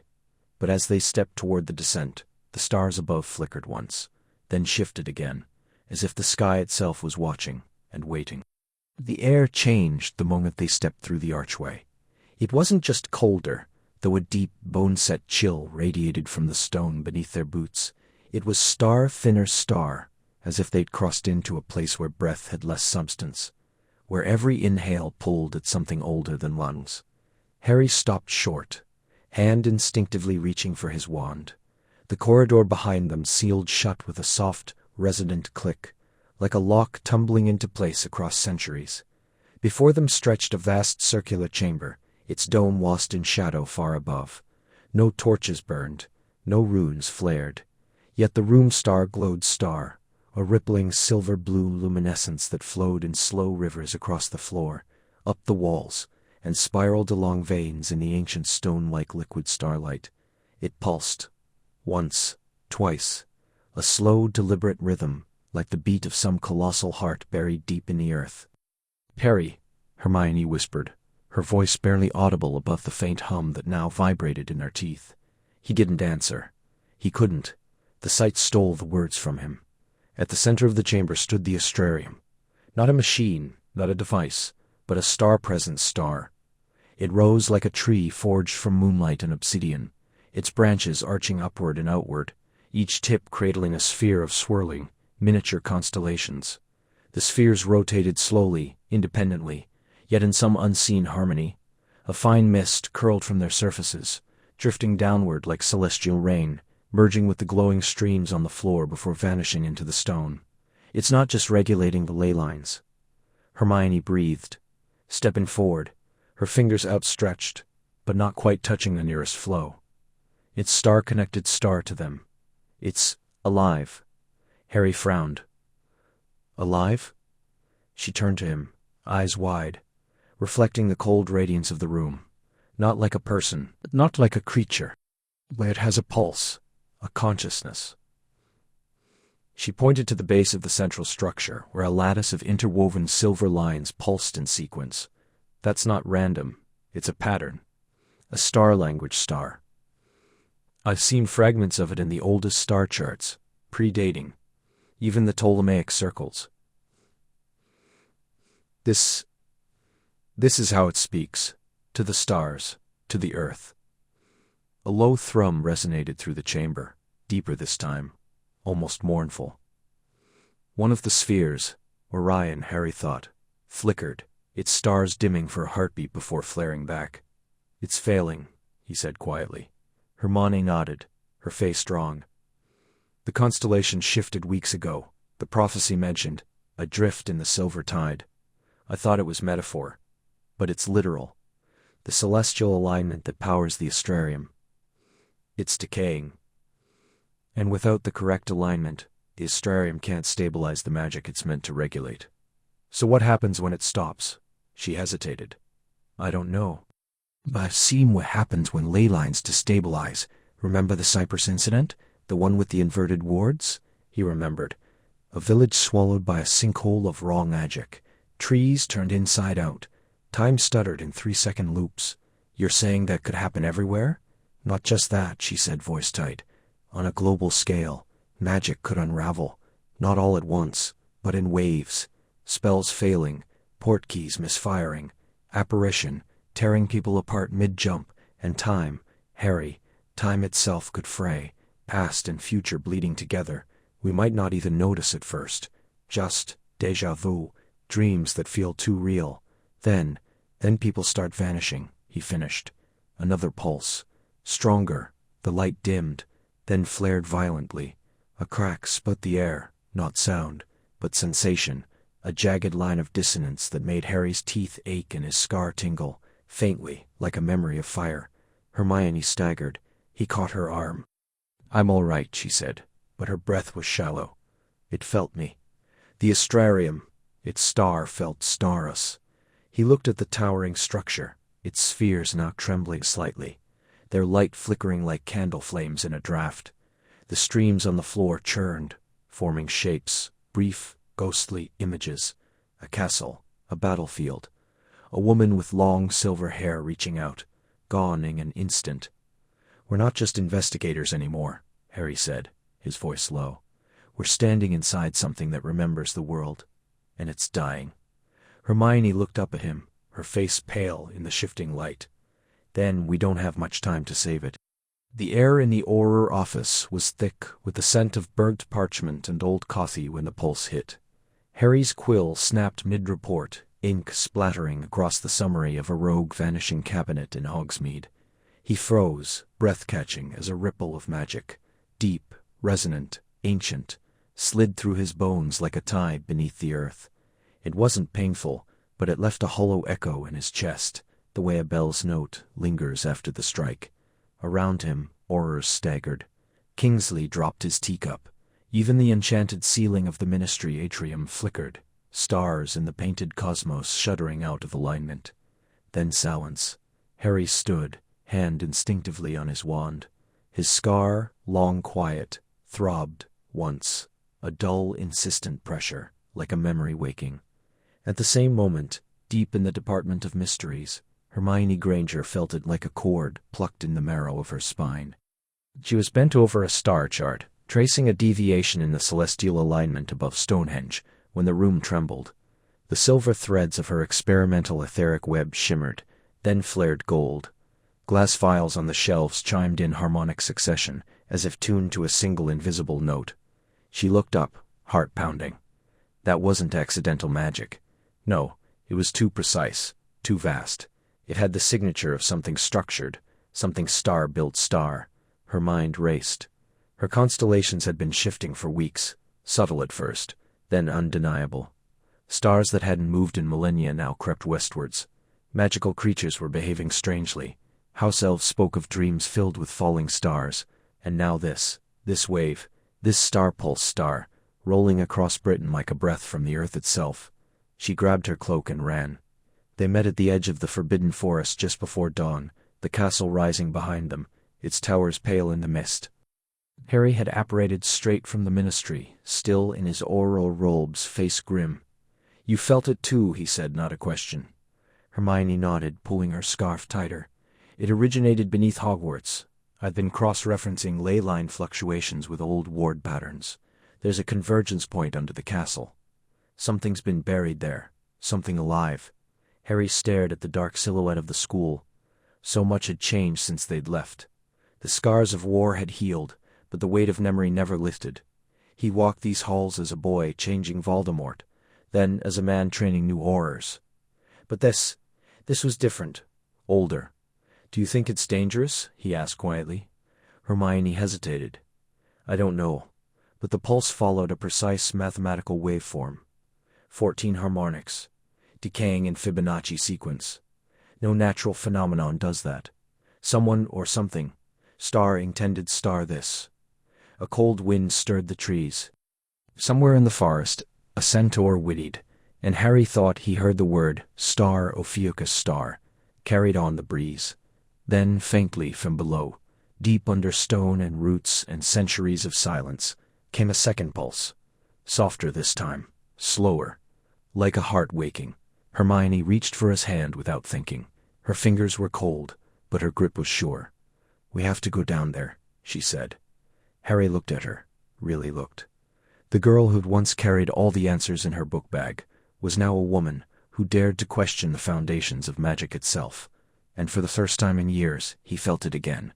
Not the weight of leadership, but the spark of something they'd nearly forgotten. "Adventure." "Yeah," he said, squeezing her hand. "We do."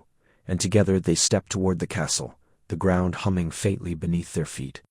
The rain tapped a slow rhythm against the window pane of Hermione's study, a soft counterpoint to the scratch of her quill across parchment. Scrolls lay unfurled in concentric circles around her, star charts shimmering with ink that shifted under candlelight, responding to unseen celestial currents. Harry stood by the bookshelf, fingers tracing the spine of a volume bound in what looked like dragonhide, stretched thin, its title long faded to ghostly impressions. He wasn't reading, he was remembering. "It's like the resonance theory you published last year," he said, voice low. "But inverted. Instead of magic responding to emotion, the Astrarium might be star-generating star, the emotional resonance through stellar alignment." Hermione glanced up, eyes bright with that familiar fire, the one that had once lit up the Gryffindor common room during late-night study sessions, and now ignited laboratories deep beneath the ministry. "Exactly. The constellations aren't just markers, Harry. They're tuning forks. And something's thrown them out of sync." He nodded, stepping closer. The air between them hummed, not with magic, but with something older. The quiet understanding of two people who had faced down death together, who had buried friends, who had rebuilt a world. It was in the way he handed her a fresh candle without being asked, the way she automatically reached for his tea when she stirred her own, adding sugar and a splash of milk, just how he liked it. The fireplace roared, and a swirl of emerald flame deposited Ron Weasley onto the hearthrug, scattering soot across the rug like fallen stars. He stumbled forward, brushing ash from his Auror robes, his red hair damp from the storm outside. "Blimey, it's like walking into a library during an earthquake," he said, grinning. "Every book's on the move." Hermione jumped up, smoothing her robes. "Run, you didn't say you were coming." "Surprise," he said, stepping forward to hug her. Then he clapped Harry on the shoulder, a little too hard. "You two look busy." "We're following a lead," Harry said, gesturing to the star charts. The Astrarium's pulse has changed. It's not just affecting magic. Time's fraying at the edges. Neville felt 20 minutes pass in what was really 3 seconds in the greenhouses. Ron whistled, pulling up a chair. "And you're the only ones who can figure it out, I suppose?" Hermione smiled faintly. "Someone has to." Ron studied them, the way Harry leaned against the edge of her desk, close enough that their sleeves almost touched, the way Hermione's gaze lingered on Harry's face when he spoke, as if checking for something only she could see. He noticed it the last time he'd visited, the shared shorthand, the effortless coordination, the way they breathed in sync when they were deep in thought. It wasn't anything overt. No lingering touches, no whispered confessions. But it was there, a current beneath the surface, older than romance, deeper than friendship. It made his chest ache in a way he couldn't name. "You pushing yourselves," he said, pouring himself a cup of tea from the pot. "You both have circles under your eyes like dementors have been camping on your shoulders." "We're close, Ron," Hermione said, sitting again. "The Astrarium wasn't just built to regulate magic. It was designed to remember star, to hold the memory of every magical act since the world began. It's a living archive." "And if it fails?" Ron asked. "Then magic unravels," Harry said quietly. "Not all at once, but in fragments. Spells failing, portkeys misfiring, time slipping. And eventually—" He didn't finish. Ron looked between them again. He remembered how they'd stood back to back in the Department of Mysteries, how they'd survived the forest together when he'd been gone. He remembered the way Hermione had cried when they thought Harry was dead, how Harry had carried her out of the chamber when she'd been petrified. They had always been a trio, but now something had shifted, not broken, but star-evolved star, and he wasn't sure where he fit anymore. "She'll figure it out," he said, standing. "You always do." Hermione reached out, touching his arm. "Thank you for checking on us." Ron smiled, but it didn't quite reach his eyes. "Someone's got to." He stepped back to the fireplace, tossing in the flu powder. "Just don't forget to eat, or sleep, or talk to someone who isn't each other, once in a while." The flame swallowed him, leaving the room quieter than before. Harry and Hermione exchanged a glance, brief waited. "He's worried," she said. "I know," Harry replied. "We're all we've got left sometimes." She reached for his hand then, just for a second, her fingers warm and sure. "Then we better not fail." The air beneath Hogwarts was thick with the scent of damp stone and ancient iron, the kind of cold that settled into bones and refused to leave. Harry ran a hand along the curved wall of the forgotten passage, his fingers brushing over carvings that pulsed faintly with residual starlight. Beside him, Hermione knelt, tracing symbols in the dust with a measured fingertip, her brow furrowed in concentration. "This isn't just a map," she murmured. "It's a chronogram. The constellations here, they don't match any known alignment from the last 1,000 years. Harry crouched beside her, the weight of his Auror's cloak heavy on his shoulders.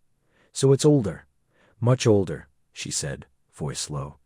"Predating the founders, possibly predating written British wizarding history altogether." A faint hum resonated through the floor, like the echo of a tuning fork struck in another world. They both stilled. It came again, subtle, rhythmic, a pulse beneath their feet.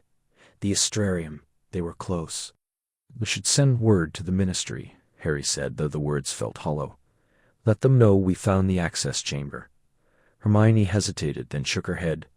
"Not yet. The last time we reported progress, someone leaked the coordinates to that cult in Yorkshire. If the Celestial Order gets here before we understand how this thing works, they'll try to activate it," Harry finished. "Or worse, dismantle it." She nodded, rising with a rustle of robes. "We stay quiet until we've secured the core chamber. Just a few more hours." They moved deeper, the passage narrowing until the walls pressed close, inscribed now with shifting glyphs that flickered like stars in a midnight sky.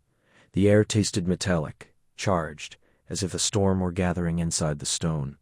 Then at last the tunnel opened into a vast domed chamber. At its center stood the Astrarium. It rose like a spiral of silver and obsidian, 12 interlocking rings suspended in midair, rotating slowly in opposing directions. Each ring bore constellations etched in luminescent script, their positions subtly wrong, drifting, unaligned. Beams of pale light arced between them, trembling like plucked harp strings. The floor beneath was a mosaic of ley line convergences, glowing in fractured patterns that throbbed in time with the device's faltering pulse. "It's failing," Hermione whispered, stepping forward. "Look, the Orion axis is misaligned by nearly 3 degrees. That's why the magical tides are fluctuating. Spells failing at random, port keys collapsing mid-transit." Harry's hand went to his wand. "Can you stabilize it? I don't even know how it works yet. But if we don't—" She broke off, frowning. "Wait, someone's here." Harry heard it too, a whisper of fabric, a breath too sharp in the silence. They turned as one. From the shadows emerged Penelope Clearwater, senior liaison to the Department of Mysteries, her face pale in the Astrarium's glow. "Hermione," she said, voice trembling. "Harry, thank Merlin I found you." Harry didn't lower his wand. "Penelope, what are you doing down here?" "I came to warn you," she said, stepping closer. "The Ministry. Someone sent an encrypted missive to the Celestial Order. They know about the Astrarium. They know its location." Hermione's eyes narrowed. "Who sent it?" Penelope hesitated. Then, too slowly, she reached into her robes. Harry moved first.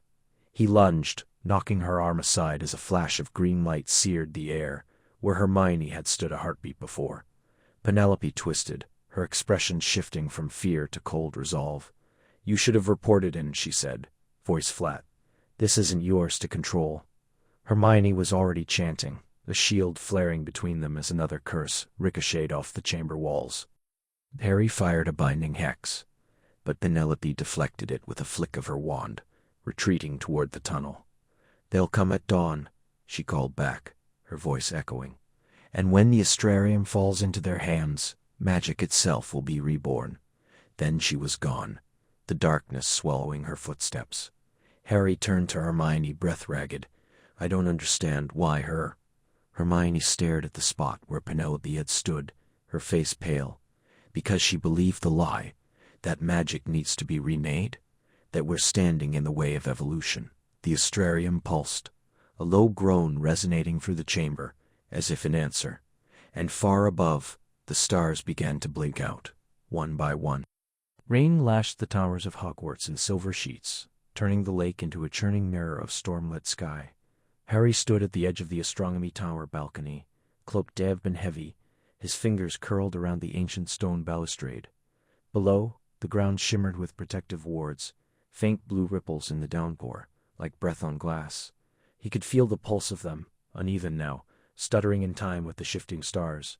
Hermione joined him a moment later, her boots clicking softly on the worn flagstones. She carried a rolled parchment tied with black cord, its edges glowing faintly violet. "They're here," she said, voice low. "The Order just crossed the northern boundary. No resistance. They claimed diplomatic immunity under the International Confederation Charter." Harry didn't turn. "And McGonagall let them in?" "She had no choice. Their envoy carries the seal of Thawos. It's authentic. I checked the archives myself, from the 5th Age. No forgeries could replicate that enchantment." He exhaled, watching his breath fog in the cold. Diplomacy doesn't explain why their approach disrupted the ley wards, or why the Astrarium responded with that pulse an hour ago. Hermione stepped beside him, unrolling the parchment. Star charts swirled across its surface, constellations realigning in slow, deliberate arcs. "Look here," she said, tapping a cluster near Orion's belt. "This isn't natural drift. It's a resonance pattern. Harmonic feedback. Someone's been tuning the Astrarium, not repairing it. Star. Repurposing starlit." Harry finally turned to her. "You think the Order's behind the instability? I think they've known about the Astrarium longer than we have." Her eyes were sharp, the way they got when she was 3 steps ahead of everyone else. The prophecy didn't just wake up after 2,000 years. It was star-triggered star. Then they arrived precisely when the alignment reached critical phase. A flash of lightning split the sky, and for a brief instant the stars seemed to flicker, not vanish, but star-stutter star, as if time itself had hiccuped. Harry's scar tingled, a phantom ache he hadn't felt in years. He touched it instinctively, frowning. "Did you feel that?" Hermione whispered. "Yeah, like a skip in the record." She rolled the parchment quickly and tucked it under her arm. "We need to get to the Chamber of Whispers before they do. If they activate the central prism, they could reroute the ley lines through their own observatories. Magic as we know it would change, Spells, apparition, even time magic. It'd all be subject to their calibration. They'd control the rules, Harry murmured. Exactly. Down in the courtyard, a procession emerged from the mist, robed figures in midnight blue, their hoods lined with silver thread that caught the stormlight like starlight. At the center walked a tall woman with pale gold hair, her steps silent on the wet stone. She carried no umbrella, yet not a drop touched her. "Is that their leader?" Harry asked. "Lady Seraphine," Hermione said, voice tight. "Last descendant of the astral conclave, supposedly a scholar. But her mentor was exiled for experimenting with temporal binding, illegal even in the old days." Harry watched as the woman paused, lifting her face to the tower. For a heartbeat, he thought their eyes met, but it was impossible at this distance. And yet the coldness seeped into his chest, like shadow pooling beneath a door. "They know we're on to them," he said. "Then we move now, the passage behind the mirror of Erised. It leads straight to the lower vaults." "But Harry," she hesitated, "if they've already corrupted the Astrarium's core, we might not be able to reverse it without." "Without what?" "Without breaking the link between the stars and magic itself." Even for a moment. She looked at him then, really looked, her voice dropping to a whisper. "That could unravel spells across the world, obliviate every witch and wizard of what they've ever known." He met her gaze, rain tracing lines down his face like old scars. "Then we'd better make sure they don't get that far." The air beneath Hogwarts tasted of iron and old starlight, thick with the hum of unraveling magic. Harry stood with his back to the pulsing Astrarium, its obsidian dais cracked like dried riverbeds, veins of silver light flickering erratically across the floor. Before him, 3 cloaked figures held their wands aloft, their faces shadowed beneath hoods embroidered with constellations that no longer matched the sky. One, the tallest, with a voice like flint striking stone, stepped forward. "You have no authority here, Potter." Harry kept his wand lowered, palms open. "I'm not here to fight. The ley lines are fraying. You feel it as much as we do. The Astrarium isn't yours to claim.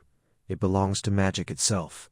The device was built by those who came before," the woman to the left hissed. "Before the Ministry, before your precious order. The answer's to blood, not bureaucracy." Behind Harry, Hermione knelt beside the central column, her fingers tracing glyphs that glowed and dimmed like a failing heartbeat. Her breath came in short bursts, her wand tucked behind her ear as she murmured calculations under her breath. Sweat beaded at her temple, catching the erratic starlight. The Astrarium responded in pulses, each one sending a ripple through the chamber. A low groan of stone, a shimmer in the air that made Harry's teeth ache. "The bloodline argument won't hold," Harry said, voice steady, despite the tremor in his gut. "This thing predates bloodlines. It predates language. What you're trying to do, forcing a realignment, it's not stabilization. It's a coup." The leader's wand twitched. "Magic is weakening. The stars have shifted. For centuries, your ministry has let the Astrarium decay, hidden beneath a school of children and trivial spells. We are the Celestial Guard. We remember what was lost. And you think seizing it will fix things?" Harry took a slow step forward. "Look at it. It's not responding to force. It's sick. And if you push it now, you'll snap the ley lines like dry twigs. No more apparition. No more flu. Maybe no more magic at all." A flicker in the corner, Hermione's hand darted to her satchel, pulling out a small orrery of spinning crystal. She adjusted one of the orbiting spheres with a whispered incantation. The Astrarium flared. A surge of cobalt light spiraled up the central spire, then sputtered. "Hermione?" Harry asked, not turning.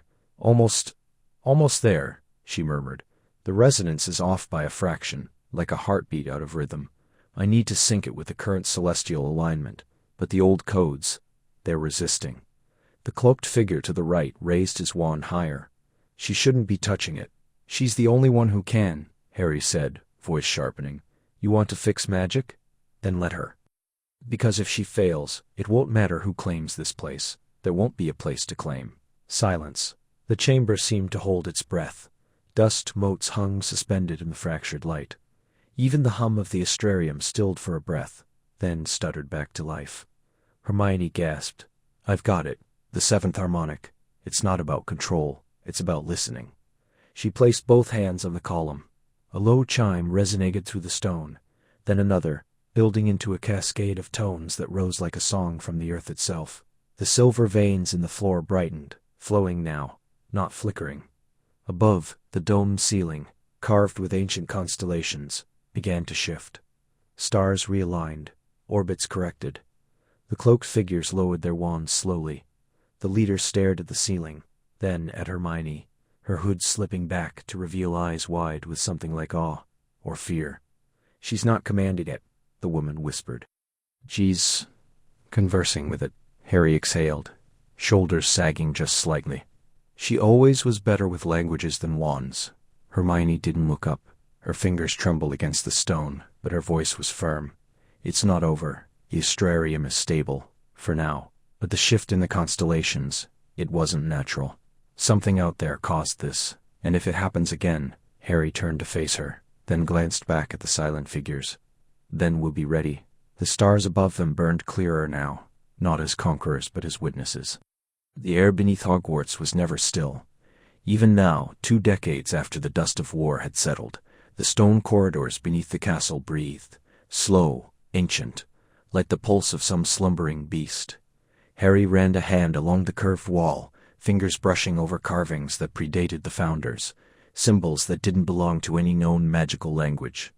Torchlight flickered across his face, casting shadows beneath his eyes that had seen too much and still sought more. Hermione stood a few paces ahead, her wand tip glowing with a soft silver luminescence that danced across the chamber's center. The Astrarium loomed before them, a vast obsidian disc embedded into the floor, its surface etched with constellations no living wizard had ever seen. Tiny points of light pulsed within its depths, like stars trapped beneath glass. She exhaled slowly, her breath misting in the cold. "It's not just a map," she whispered. "It's a regulator. These alignments, see how the stars here, Orinis Minor, and there, Evitas, they're not fixed, they're drifting. And when they break—" She trailed off, fingers tracing an arc in the air above the Astrarium. Harry stepped beside her. "Then magic unravels," she nodded, "or rewrites itself. We don't know which is worse." A low hum began beneath their feet, subtle at first, like the distant toll of a sunken bell. The Astrarium's light flared, and the constellations shifted, ever so slightly, into a new configuration. Hermione stiffened.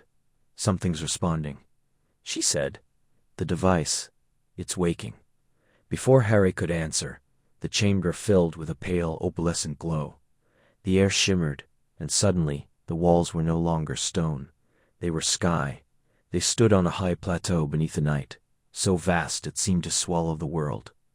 Stars blazed overhead brighter than any Harry had seen, their light thick and liquid, pooling in rivers across the heavens. Around them, robed figures moved in silence, tall, austere, their faces obscured by hoods woven from what looked like stardust. One stepped forward, raising a staff of black crystal that pulsed in time with the Astrarium's rhythm. Hermione gasped. "It's a memory, no, a charm, layered into the device." They bound their last act into the mechanism itself. The figure spoke, but the words were not in any language Harry knew, yet he understood them, as if the meaning had been etched directly into his bones. "Star, when the celestial veil frays and the threads of magic tremble, we pass the burden to those who follow. The Astrarium must be guarded, not wielded, not ruled. It is the heart of balance. Star." The vision shifted. The stars above convulsed, twisting into unnatural spirals. The sky split with jagged lines of violet fire. The ancient wizards raised their hands, chanting in unison, their voices weaving into the fabric of the Astrarium. One by one they fell, dissolving into streams of light that poured into the device, sealing it. Then, silence. The chamber snapped back into focus. Harry staggered, gripping the wall. His heart hammered against his ribs. Hermione stood frozen, tears glistening on her cheeks. "They sacrificed themselves," she said, voice trembling.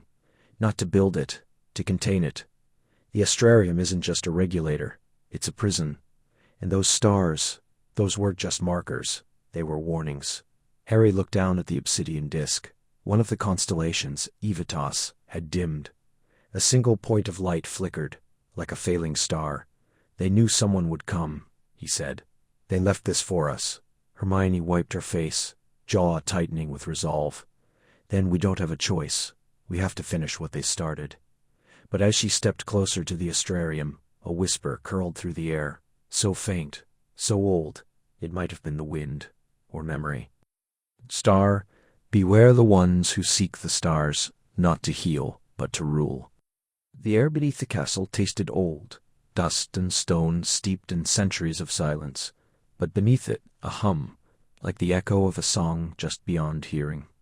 Harry ran a hand along the curved wall of the chamber, his fingers brushing over carvings that pulsed faintly with blue light. This wasn't here before, he said, voice low. I would have noticed a room shaped like a planetarium under the astronomy tower. Hermione knelt in the center, her wand casting a soft, rotating glow that mirrored the pattern of stars above them. It wasn't meant to be noticed, she replied. The Astrarium was sealed during the Age of Fracture, over 1,200 years ago. The records are fragmented, but I found a reference in an old star lore manuscript from the Hebrides. It spoke of a world axle, a device that binds the flow of magic to the turning of the heavens. Harry crouched beside her, frowning. So Hogwarts was built on top of it, not on top, around it. The founders knew it was here. They reinforced the wards, aligned the castle's ley conduits with its frequency, but they didn't build it. No one alive today could. She traced a symbol etched into the floor, a spiral within a ring, intersected by 7 lines. This predates written magical history. These runes, they're not in any dialect I recognize, but they're responding to the current sky. Above them, the dome shimmered. Stars shifted, slowly at first, then with increasing urgency, rearranging into unfamiliar constellations. One, shaped like a coiled serpent with wings, flared suddenly, casting a beam of silver light down onto the spiral. The floor trembled. Hermione gasped, clutching her temple. I see it. Fragments. A vision. Harry gripped her shoulder. What is it? Before the founders, there were the Stellar Sages. A council of 7, not of this world, not entirely. They came during the first convergence, when the magical and mundane planes nearly tore apart. They built the Astrarium to anchor reality, to keep the weave from unraveling when the stars fell out of alignment. Her voice changed, distant, echoing, as though someone else spoke through her. Magic is not constant. It breathes, it pulses with the turning of the cosmos. When the great wheels align, power surges, chaos threatens. The Astrarium was a regulator, a heart for the world's magic, syncing it to the rhythm of the stars. Harry stared, heart pounding, and now the stars are shifting again. She blinked, her voice returning to her own. Yes, the prophecy. When the sky forgets its name, the old machine must wake. It's not a warning. It's a call. The Astrarium is failing because it hasn't been maintained. The Stellar Sages are gone, their knowledge lost, and without them, the device is drifting out of sync. A low groan echoed through the chamber, like stone under immense strain. Cracks spiderwebbed across the dome, glowing faintly red. We don't have much time, Harry said, standing. If this thing collapses, magic itself could fracture, Hermione finished, rising. Spells might not work the same. Time could stutter. Portkeys could drop people in the wrong century. Apparition. Could rip someone apart, Harry whispered. She looked at him, eyes wide with realization. This isn't just about Hogwarts. This is about everything. The reason magic has been stable for so long, it wasn't just skill, it was this. The Astrarium kept the balance. Harry exhaled slowly. So we're not just investigators, we're caretakers now. Hermione nodded, brushing dust from her robes. And we're the only ones who know it's here. Outside, thunder rolled, not from the sky, but from deep beneath the earth. A pulse of dark energy rippled through the floor, and for a heartbeat, the stars above flickered, replaced by a void filled with dying lights. They stood together in the trembling dark, 2 old friends holding the weight of a world secret. And for the first time since they'd walked these halls as children, Hogwarts felt ancient, not in years, but in purpose. The corridor outside the Charms classroom twisted like a ribbon caught in an unseen wind, its flagstones peeling upward into the air, hovering in defiance of all known laws. Harry gripped the edge of a floating bench, his boots scraping against nothing as the floor beneath him tilted, then lifted. He exhaled sharply, wand out, trying to steady himself as the world turned sideways. "Hermione," he called, voice tight against the unnatural silence that had draped over the castle like a shroud. "I'm here," she answered, her voice calm, but edged with urgency. She floated a few feet away, suspended in mid-air, her robes drifting as if underwater.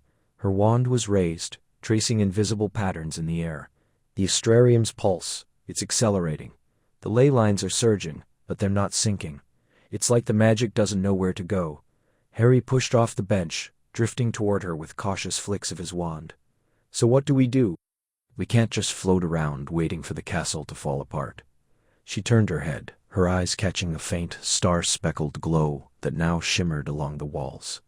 "We go deeper, the core chamber. It's the only place we might be able to stabilize it."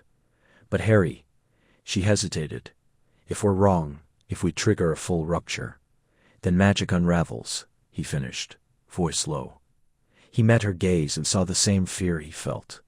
Quiet, deep, and unrelenting.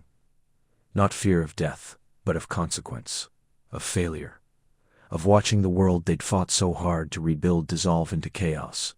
A sudden ripple passed through the air, and the corridor groaned.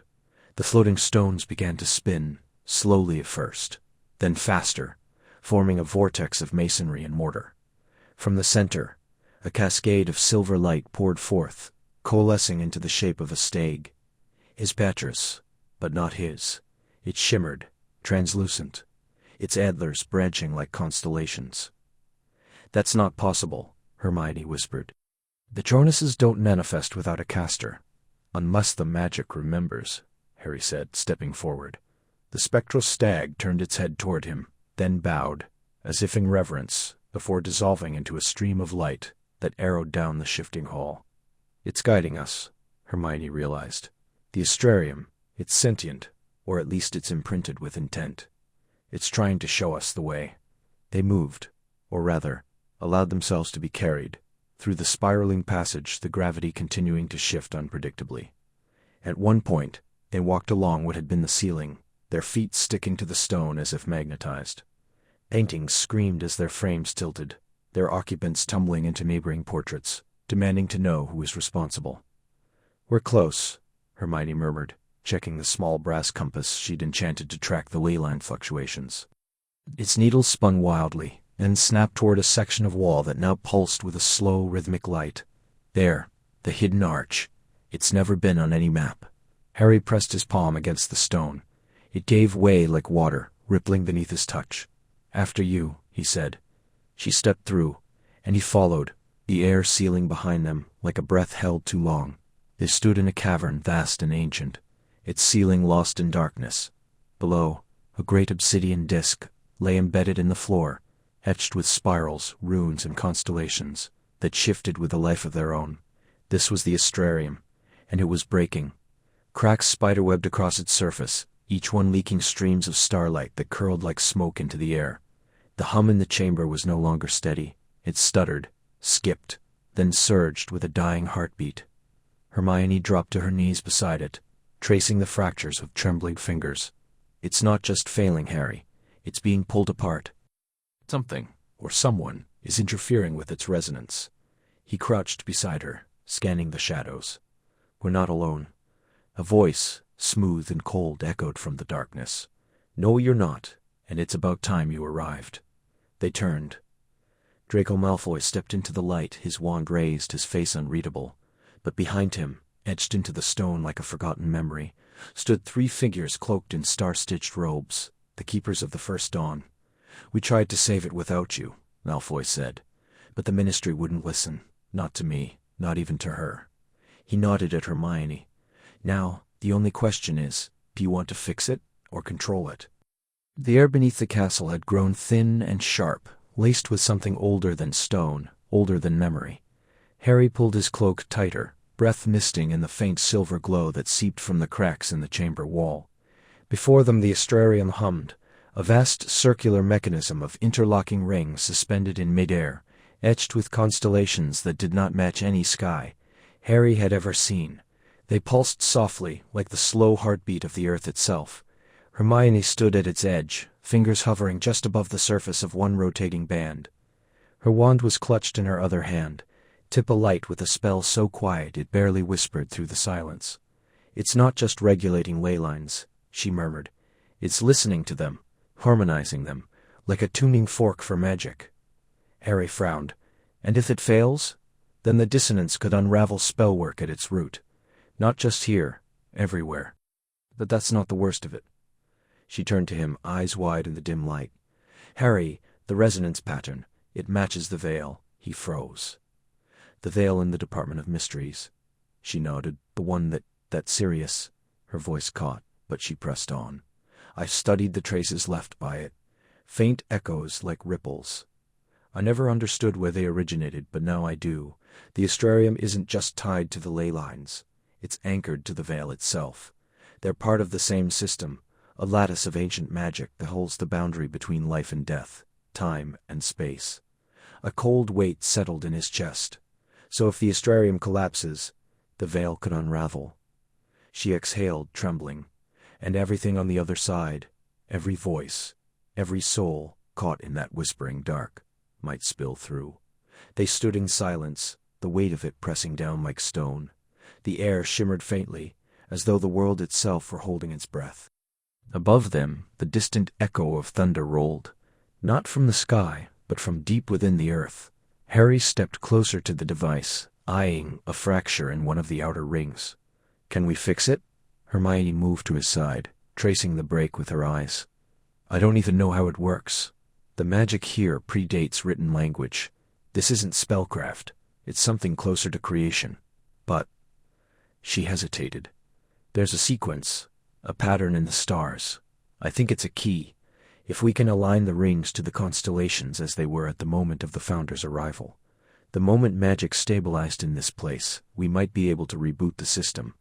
And if we get it wrong—" She looked at him, really looked at him, the years between them folding into a single fragile moment. "Then we risk opening the veil completely. We could lose more than magic, Harry. We could lose the boundary between worlds." He met her gaze, saw the fear there, but also the resolve. The same fire that had faced down basilisks and dark wizards now burned quietly in her eyes. "Then we'd better get it right." She gave a small, tight nod. "I'll need time and silence, and I'll keep watch," he said, drawing his wand. "And if anything comes through the veil, I'll be ready." She didn't argue. She knew he meant it. Knew, too, what it cost him to stand here, so close to a doorway that had taken Sirius, that had nearly taken him.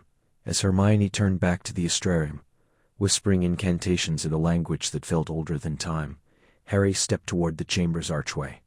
The veil of silver mist there, once just an ornamental carving, now trembled like a curtain stirred by unseen breath, and from beyond it, faint but unmistakable, came a sound, a whisper, then another, and then beneath the hum of the stars, a voice, familiar, heartbreakingly so, said his name. The cavern beneath Hogwarts was silent now. The Astrarium's pulsing light dimmed to a soft, rhythmic glow, like the slow breath of some slumbering beast. Dust motes drifted in the air, catching the faint starlight that seeped through cracks in the ancient ceiling, cracks that, just hours ago, had bled raw magic into the sky. Harry leaned against a pillar of carved obsidian, his wand still warm in his hand, his breath finally settling. The battle had been brief but fierce. 3 rogue enchanters, seekers of control, undone by Hermione's counterspell and his own reflexive shield. They lay bound now in enchanted chains, humming with residual energy. Hermione sat on the lowest step of the central dais, her fingers tracing the grooves of a celestial inscription. Her hair, loose and tangled from the struggle, framed her face like a halo of bronze and shadow. She looked exhausted and older, somehow not in years, but in the weight she carried. The kind of weight that came from knowing too much. "You were right," Harry said quietly. "About the alignment. About the ley lines fracturing. I should have listened sooner." She turned her head just slightly. "You did listen, eventually." He managed a small smile. "Eventually." A silence stretched between them, not awkward, but deep, like water over stone. It carried the echo of 2 decades, late-night patrols, shared coffees in the ministry break room, arguments over policy, quiet comforts after nightmares, neither could name. All of it lived in the space between their breaths. "I used to think," she began, her voice low, "that if I understood magic completely, if I could map every rune, every current, every law, I could make sure nothing like the war ever happened again. And now?" She exhaled. "No, I think understanding isn't enough. Not when people still choose power over balance. Not when the heart refuses to be charted." Harry stepped closer, his boots whispering against stone. "You've always been ahead of me, Hermione, in books, in logic, in seeing what's coming. But sometimes, I think you miss what's right in front of you." She looked up at him, really looked, her eyes searching, uncertain. "And what's that?" He crouched down, bringing himself level with her. The air between them felt charged, not with magic, but with something older, quieter, more dangerous. "You and me," he said. "All these years, we've fought dragons, dark wizards, time itself. But we've never fought for this." "For what?" "For us." She blinked. A pulse of starlight flickered across the Astrarium, casting shifting patterns over her face. "Harry, we were children when it started. Then soldiers. Then colleagues. There was never a moment. There's one now," she swallowed. "What if we break it? Our friendship. It's been the one constant. The one thing that's never wavered. So let it change," he said. "Let it be something else.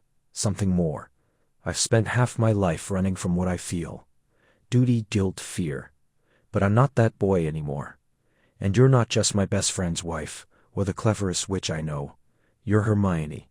And I love you. I think I have for years." She didn't move, didn't breathe. Then slowly her hand lifted, trembling just slightly, and touched his cheek. Her fingers were warm, smudged with dust and ink. "You idiot," she whispered. "Did you really think I didn't know?" He caught her hand, laced his fingers through hers. "Did you feel it too?" She leaned forward, resting her forehead against his. "Every day, in every book I read, every spell I cast, every time I saw you walk into a room like you owned it, just by being you, I was afraid, but afraid it would ruin everything. Afraid you'd never see me as anything. But the girl from the library. I see you," he said, his voice rough. "I've always seen you." And then, beneath the ancient stars, in the heart of a forgotten machine that held the world together, she kissed him, soft, certain, like a truth finally spoken. The Astrarium hummed, not in warning, but in resonance, as if the magic of the world itself had been waiting for this moment. The air beneath Hogwarts hummed with a low, resonant frequency, like the last note of the dying bell suspended in time. Stone walls pulsed with faint silver light, veins of ancient runes spiraling upward from the chamber floor into the vaulted ceiling where a full sky mirrored the constellations above. At the center of the circular chamber stood the Astrarium, a towering lattice of obsidian and starlight, its rotating rings clicking softly as they strained to align. It was beautiful and broken, a clock with missing gears, its celestial mechanics out of phase with the world it once governed. Hermione knelt beside a shallow basin carved from moonstone, her fingers tracing the incantation lines etched around its rim. "It's not just about power, Harry," she said, voice steady despite the tremor in her hands. "It's about resonance. The Astrarium doesn't respond to force. It listens to memory, to intent, to star us star." He crouched beside her, brushing dust from the edge of the basin. "So we're not just feeding it magic, we're giving it a part of ourselves. Yes, a tether, a signature. It needs to recognize us as stewards, not invaders." She looked up, her eyes catching the dim starlight, dark with thought. "The ritual will bind us to each other, and to the Astrarium, for however long it takes to stabilize the ley lines, maybe longer." Harry exhaled slowly, watching his breath fog in the chilled air. "You didn't mention that part before." "No, because I wasn't sure." She turned the small crystal vial in her palm, one filled with a swirling opalescent mists, the essence of their combined magic, drawn from wands, blood, and whispered oaths. The texts were fragmented, but now I'm certain it won't accept a single soul. It needs balance, action and thought, instinct and reason. You and me. He studied her profile. the familiar slope of her brow, the tension at the corner of her mouth. 20 years of friendship, of battles and silences and quiet understanding, coiled between them like a spell waiting to be spoken. "Since when did you start believing in destiny?" he asked, almost smiling. "Since I saw the stars rewrite themselves over the forbidden forest," she said, and for the first time there was wonder beneath her gravity. "This isn't just about fixing a machine, Harry. It's about remembering what magic star is star, not control, not dominance, it's harmony." A distant groan echoed through the chamber as one of the Astrarium's rings shuddered, falling half a turn out of alignment. The false sky flickered, Orion blinked out, then reappeared in reverse. "We're running out of time," he said. She nodded, uncorking a vial. "Hold my hand." He took it without hesitation. Her fingers were cold, but her grip was firm. The incantation began in whispers, Hermione's voice weaving through syllables older than Latin, older than Hogwarts itself. The basin glowed, the runes igniting one by one in concentric waves. The air thickened, pressing against their skins like deep water. Then Harry joined her, voice low but clear, speaking the counterverse, the part only he could utter, passed down in Auror archives, a fragment once whispered by a dying seer after the fall of Voldemort. Their magics rose together, not merging, but intertwining, gold and silver, fire and storm, rushing into the vial as the essence within flared, then poured like liquid starlight into the basin. The Astrarium shuddered. The ground trembled. Above, the false sky erupted into motion, stars streaking, constellations reforming, the celestial engine groaning as it began, slowly to turn. And in that moment, as light engulfed them, Harry felt something deeper than magic, a thread, invisible and unbreakable, stitching through time, through memory, through the quiet spaces between heartbeats. It wasn't just the Astrarium being reborn, it was them. Dust swirled in the air like powdered starlight, caught in the shifting beams of the Astrarium's rotating rings. The chamber beneath Hogwarts pulsed with an ancient rhythm, each pulse sending a shiver up Harry's spine. Above them, the constellations spun slowly, etched into bronze rings wider than the great hall, their alignment humming with strained magic. Hermione stood at the central dais, fingers tracing glowing sigils in the air, her breath shallow as she recalibrated the celestial alignment. "It's not holding," she whispered, voice tight. "The ley lines are fluctuating, too many fractures. We're losing coherence." Harry kept his back to her, eyes locked on the arched entrance. Shadows pooled unnaturally at the doorway. He'd felt it minutes ago, a pressure in the air like silence pressed too hard. "They're coming," he said. "Now." A low chime echoed through the chamber, followed by the soft click of boots on stone. Figures emerged from the dark, robed in midnight blue with silver constellations stitched into their hems, the Celestial Order. Their leader, a tall witch with cold silver eyes and a crown of star metal, stepped forward. "Ilara Vane. You should not have come here, Hermione Granger," she said, her voice calm, almost sorrowful. "The Astrarium was never meant for ministry hands. It belongs to those who understand the star's true will." "The Astrarium is failing," Hermione snapped, not turning from her work. "And your will of the stars won't matter if magic collapses across Britain. Step back, Ilara, this isn't your ritual." Ilara smiled faintly. "It is now." She raised a hand. The rings above groaned, their slow turn stuttering. A jagged line of light cracked across the central ring like ice, splitting under strain. Harry drew his wand, hawthorn, repaired with phoenix feather, still humming with purpose after all these years. "You really think you can just take control?" he asked, voice low. "This isn't some prophecy you can twist to suit your ego." "It's not ego," Ilara replied. "It's necessity. The world has grown chaotic, magic unruly. The founders understood balance, but they weakened the Astrarium, fearing its power. We will restore it, under our guidance." "And who appointed you?" Harry shot back. "The stars?" A murmur passed through the order. Some raised their wands. Others began chanting, low and resonant, their voices weaving into the Astrarium's failing song. Hermione's fingers moved faster. "Harry, they're trying to overwrite the alignment sequence. If they lock in their own pattern, the ley lines could rupture. Permanently." He didn't answer. He didn't need to. Years of fighting beside her had taught him the rhythm of her urgency. He stepped forward, wand raised. Protego Maxima. The shield flared to life just as Alara flicked her wrist. The bolt of silver light, shaped like a falling star, struck the barrier and exploded into cascading sparks. The force knocked Harry back a step, but he held. Around them, the chamber trembled. Dust rained from the ceiling. One of the outer rings shuddered, then slowed to a halt. "Disrupt their chant," Hermione called. "I need 30 seconds." Harry didn't wait. He spun, wand slashing through the air. Expulso, Maxima. The spell tore through the front ranks of the Order, sending robes flaring and bodies stumbling back. But they were ready. 3 returned fire. Crimson, cobalt, and gold beams converging on him. He dove behind a pillar of carved obsidian, heart-hammering. The stone cracked under the impact. Above, the stars wheeled violently, their light flickering. Reality itself seemed to blink. He risked a glance. Hermione's hands were blazing now, threads of gold magic weaving into the Astrarium's core. Her lips moved in silent calculation. Close. She was so close. Alara stepped into view, wand pointed at the dais. "I won't let you break the cycle again." Harry lunged from cover. Stupefy. She deflected it with a flick, but it bought a second.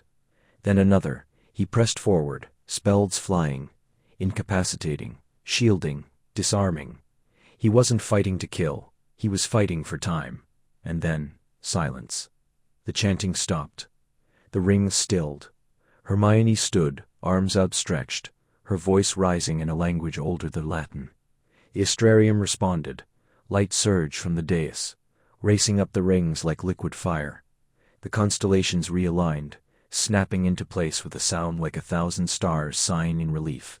And Alara screamed, not in pain, but in rage. "You've delayed the inevitable." But it was over. The chamber brightened, warmth returned to the air. The ley lines stabilized, humming now with steady, quiet power. Harry lowered his wand, breathing hard. Hermione turned to him, her eyes wide, exhausted, alive. "We did it," she said. He managed to nod. "Yeah, but I don't think this is the last we'll see of them." Above, the stars began to turn again. Slow, precise, and whole.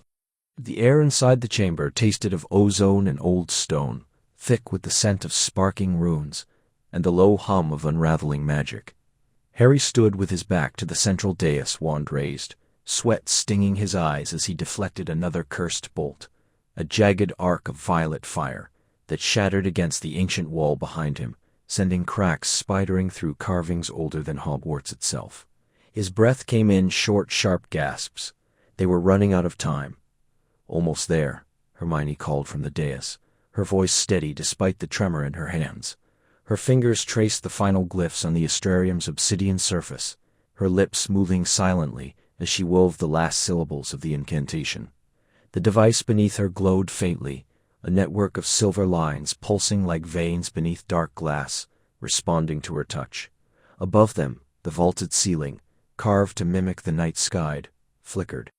Stars blinked out, then reappeared in unfamiliar constellations, shifting like restless spirits. Harry didn't look up. He couldn't. 3 figures in tattered robes, remnants of the obsidian circle, advanced from the eastern archway, wands raised, eyes gleaming with fanatical hunger. They believed the Astrarium was a weapon, a key to reshape reality. They didn't understand it was a balance, a rhythm older than memory.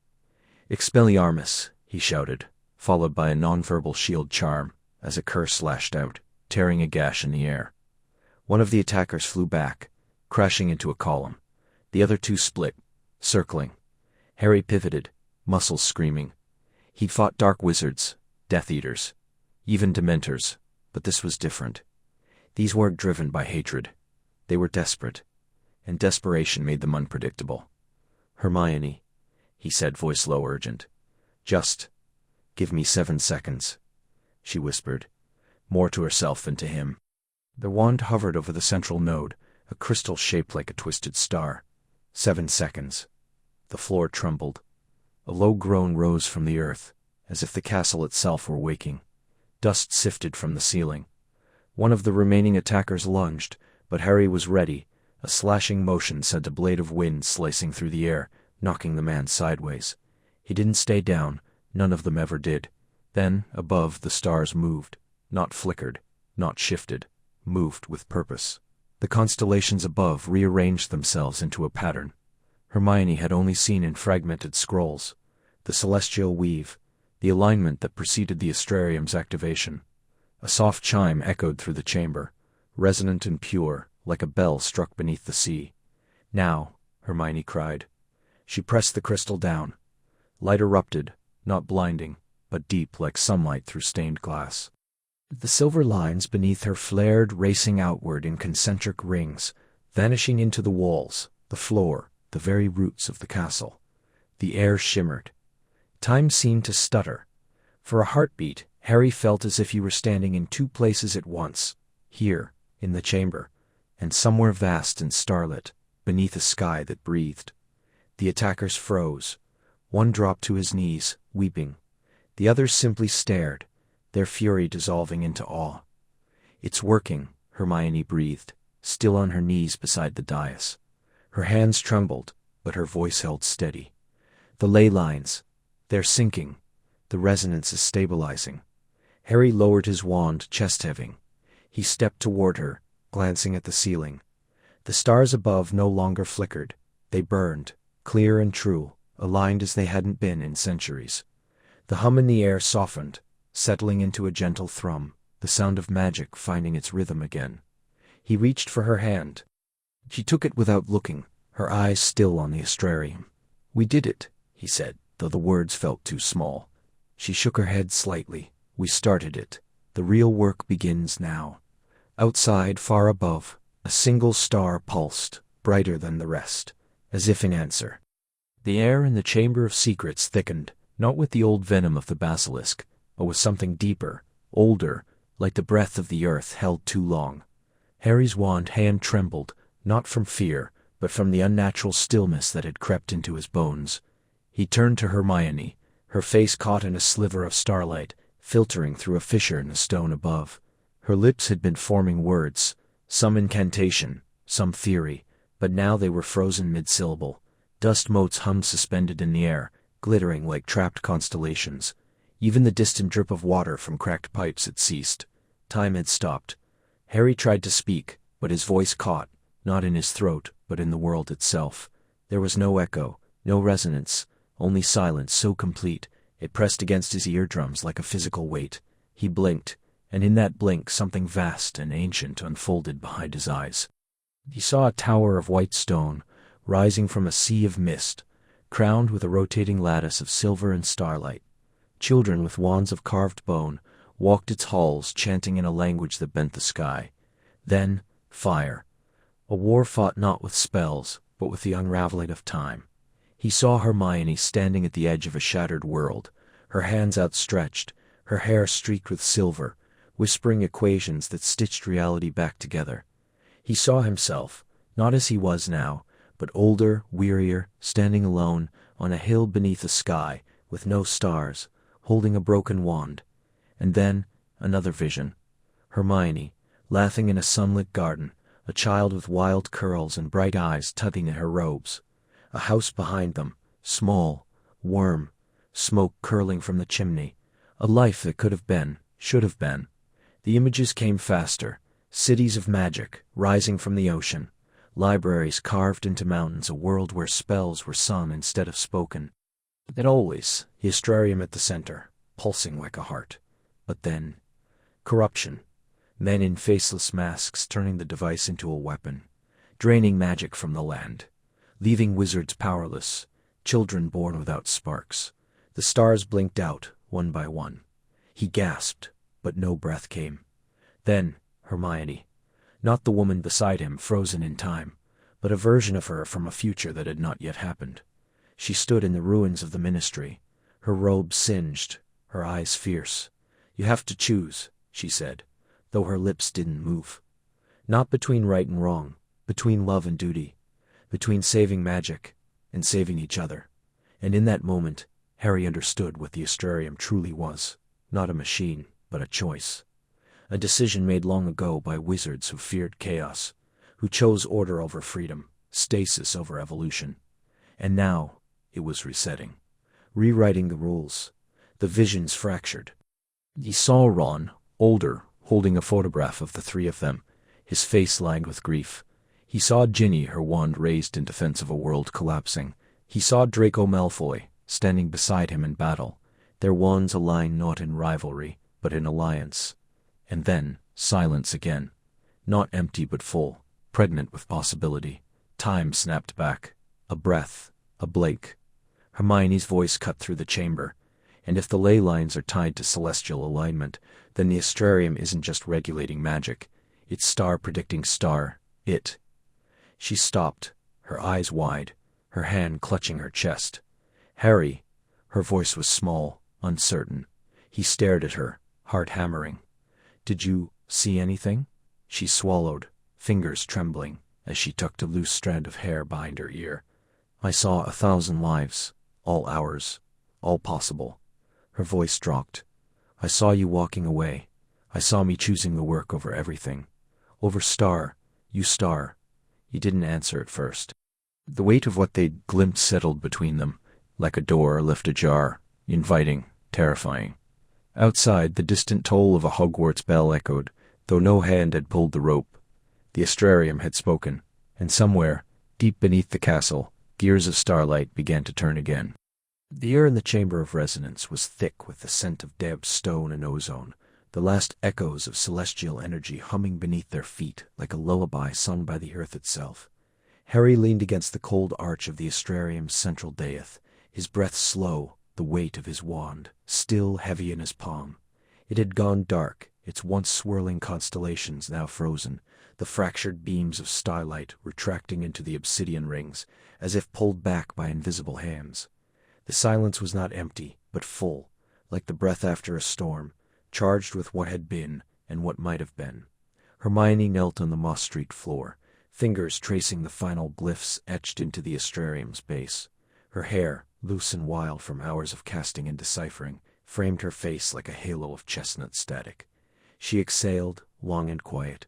It's over, she said, not triumphantly, but with the soft certainty of someone who had just rewritten the laws of possibility. The alignment is broken. The ley lines are stabilizing. Harry looked at her, really looked. Not as the brilliant witch, the savior of logic in impossible times, but as Hermione, the one who had stayed up with him in the Gryffindor common room, quizzing him on spells he'd never understand. The one who had punched Draco Malfoy in third year. The one who had wept over books in the restricted section, not for grades, but because magic, to her, was alive. It worked, he said, voice rough. Your translation, it worked. She turned to him then, eyes glistening, and for a moment he thought she might cry. But she only smiled, small, weary, real. We were never supposed to find this place, she murmured. The founders didn't know it existed. Not even Merlin, not truly. It's older than memory. He pushed off the dais and crouched beside her, brushing a streak of soot from her cheek.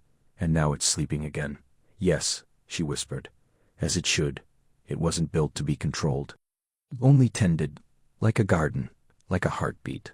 Above them, the enchanted ceiling, cracked and flickering since the first surge, shuddered, then slowly, impossibly, began to knit itself back together. The stars realigned, not in the warped patterns of the prophecy, but in their ancient familiar courses. Orion's belt reappeared. The plow settled into the north. The magic of the world, raw and wounded, was breathing again. They sat in silence for a long while, backs against stone, shoulders touching, no need for words.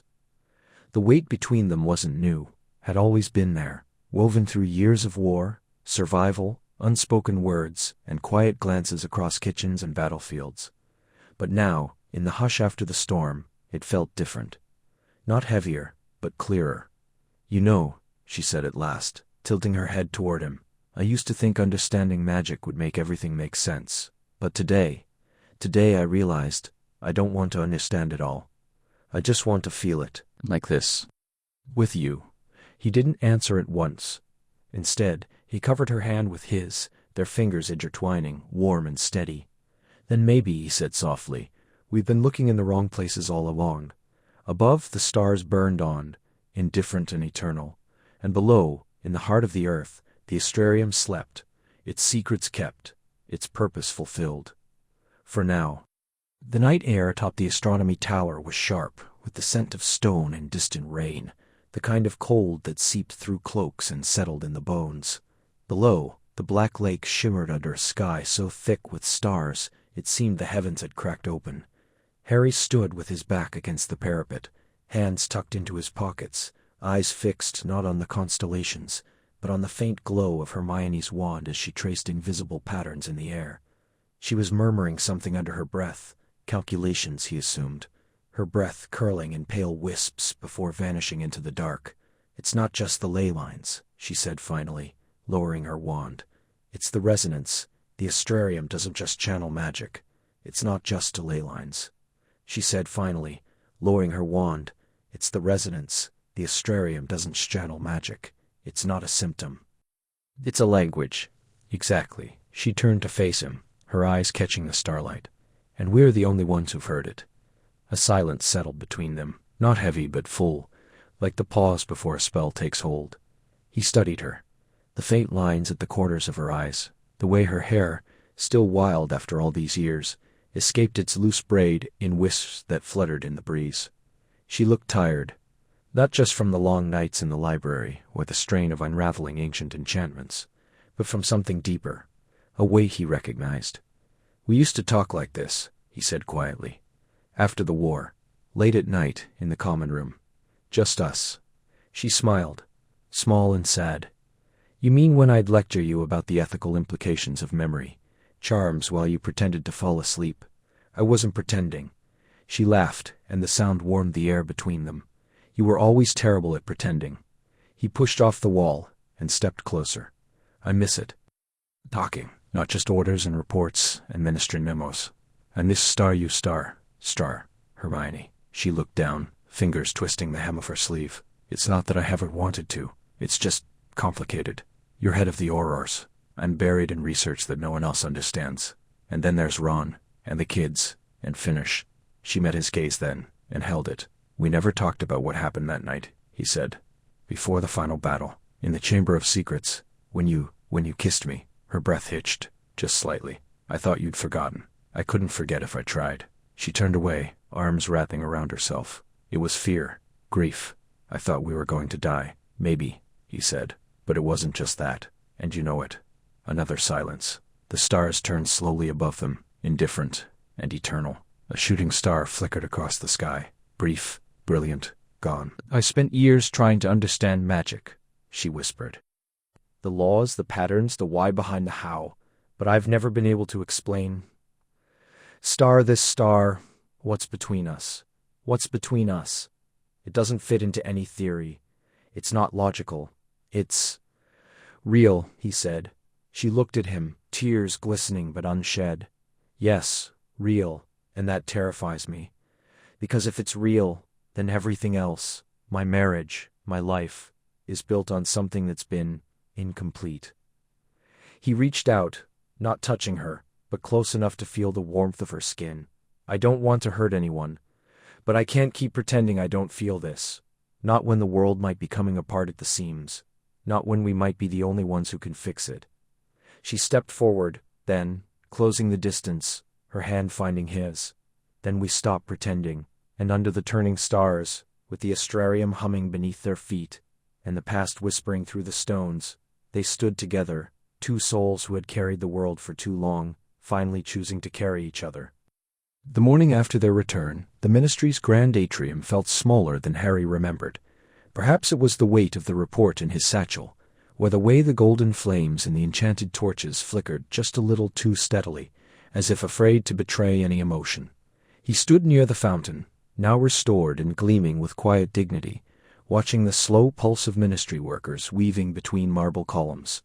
2 decades of service had taught him how to read the silence between footsteps, the tension in a nod, the way a wizard's posture could signal allegiance before a word was spoken.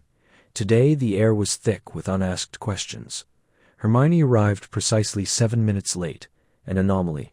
Her robes were rumpled, her hair escaping its usual restraint in loose, wind-tousled waves.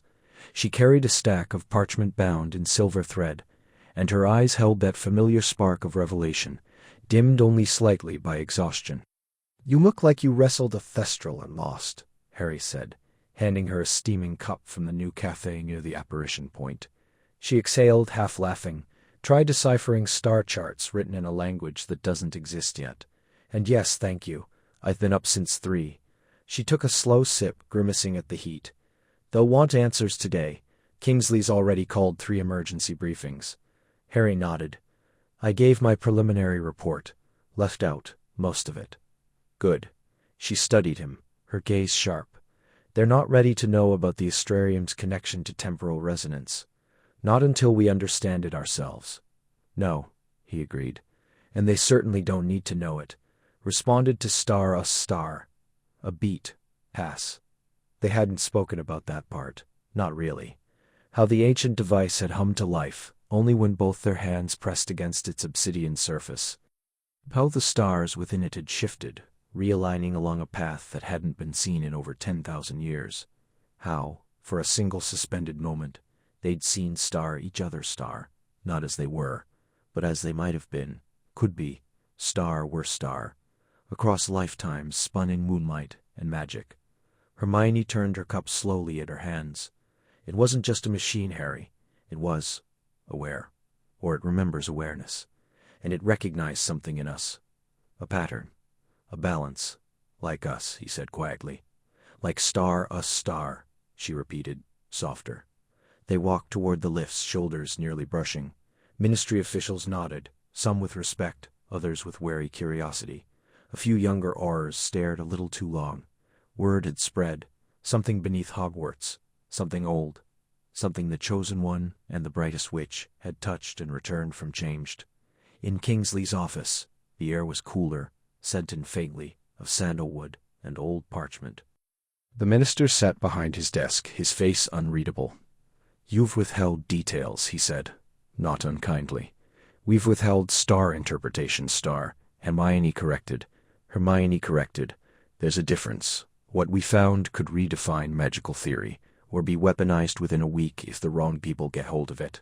Kingsley leaned back. And your recommendation? Contingency Protocol Theta, Harry said. Seal the lower vaults. Restrict access to Department of Mysteries personnel, only Level 9 clearance, dual authorization. And keep it from the public, for now. The minister studied them both, the war hero with shadows under his eyes, the scholar whose mind danced ahead of time itself. You're asking for silence, he said. We're asking for time, Hermione replied. Not everyone sees magic as a force to be governed. Some see it as a key, and the Astrarium, it's not just a lock, it's a door. Kingsley sighed, then nodded once. You'll have your window, but I need a full debrief by Friday. And Harry, no more midnight expeditions. Harry almost smiled. No promises. Later, on the apparition deck, the city spread beneath them in mist and stone. Hermione turned to him. We can't keep it a secret forever. I know, he said, but we can protect it, for now.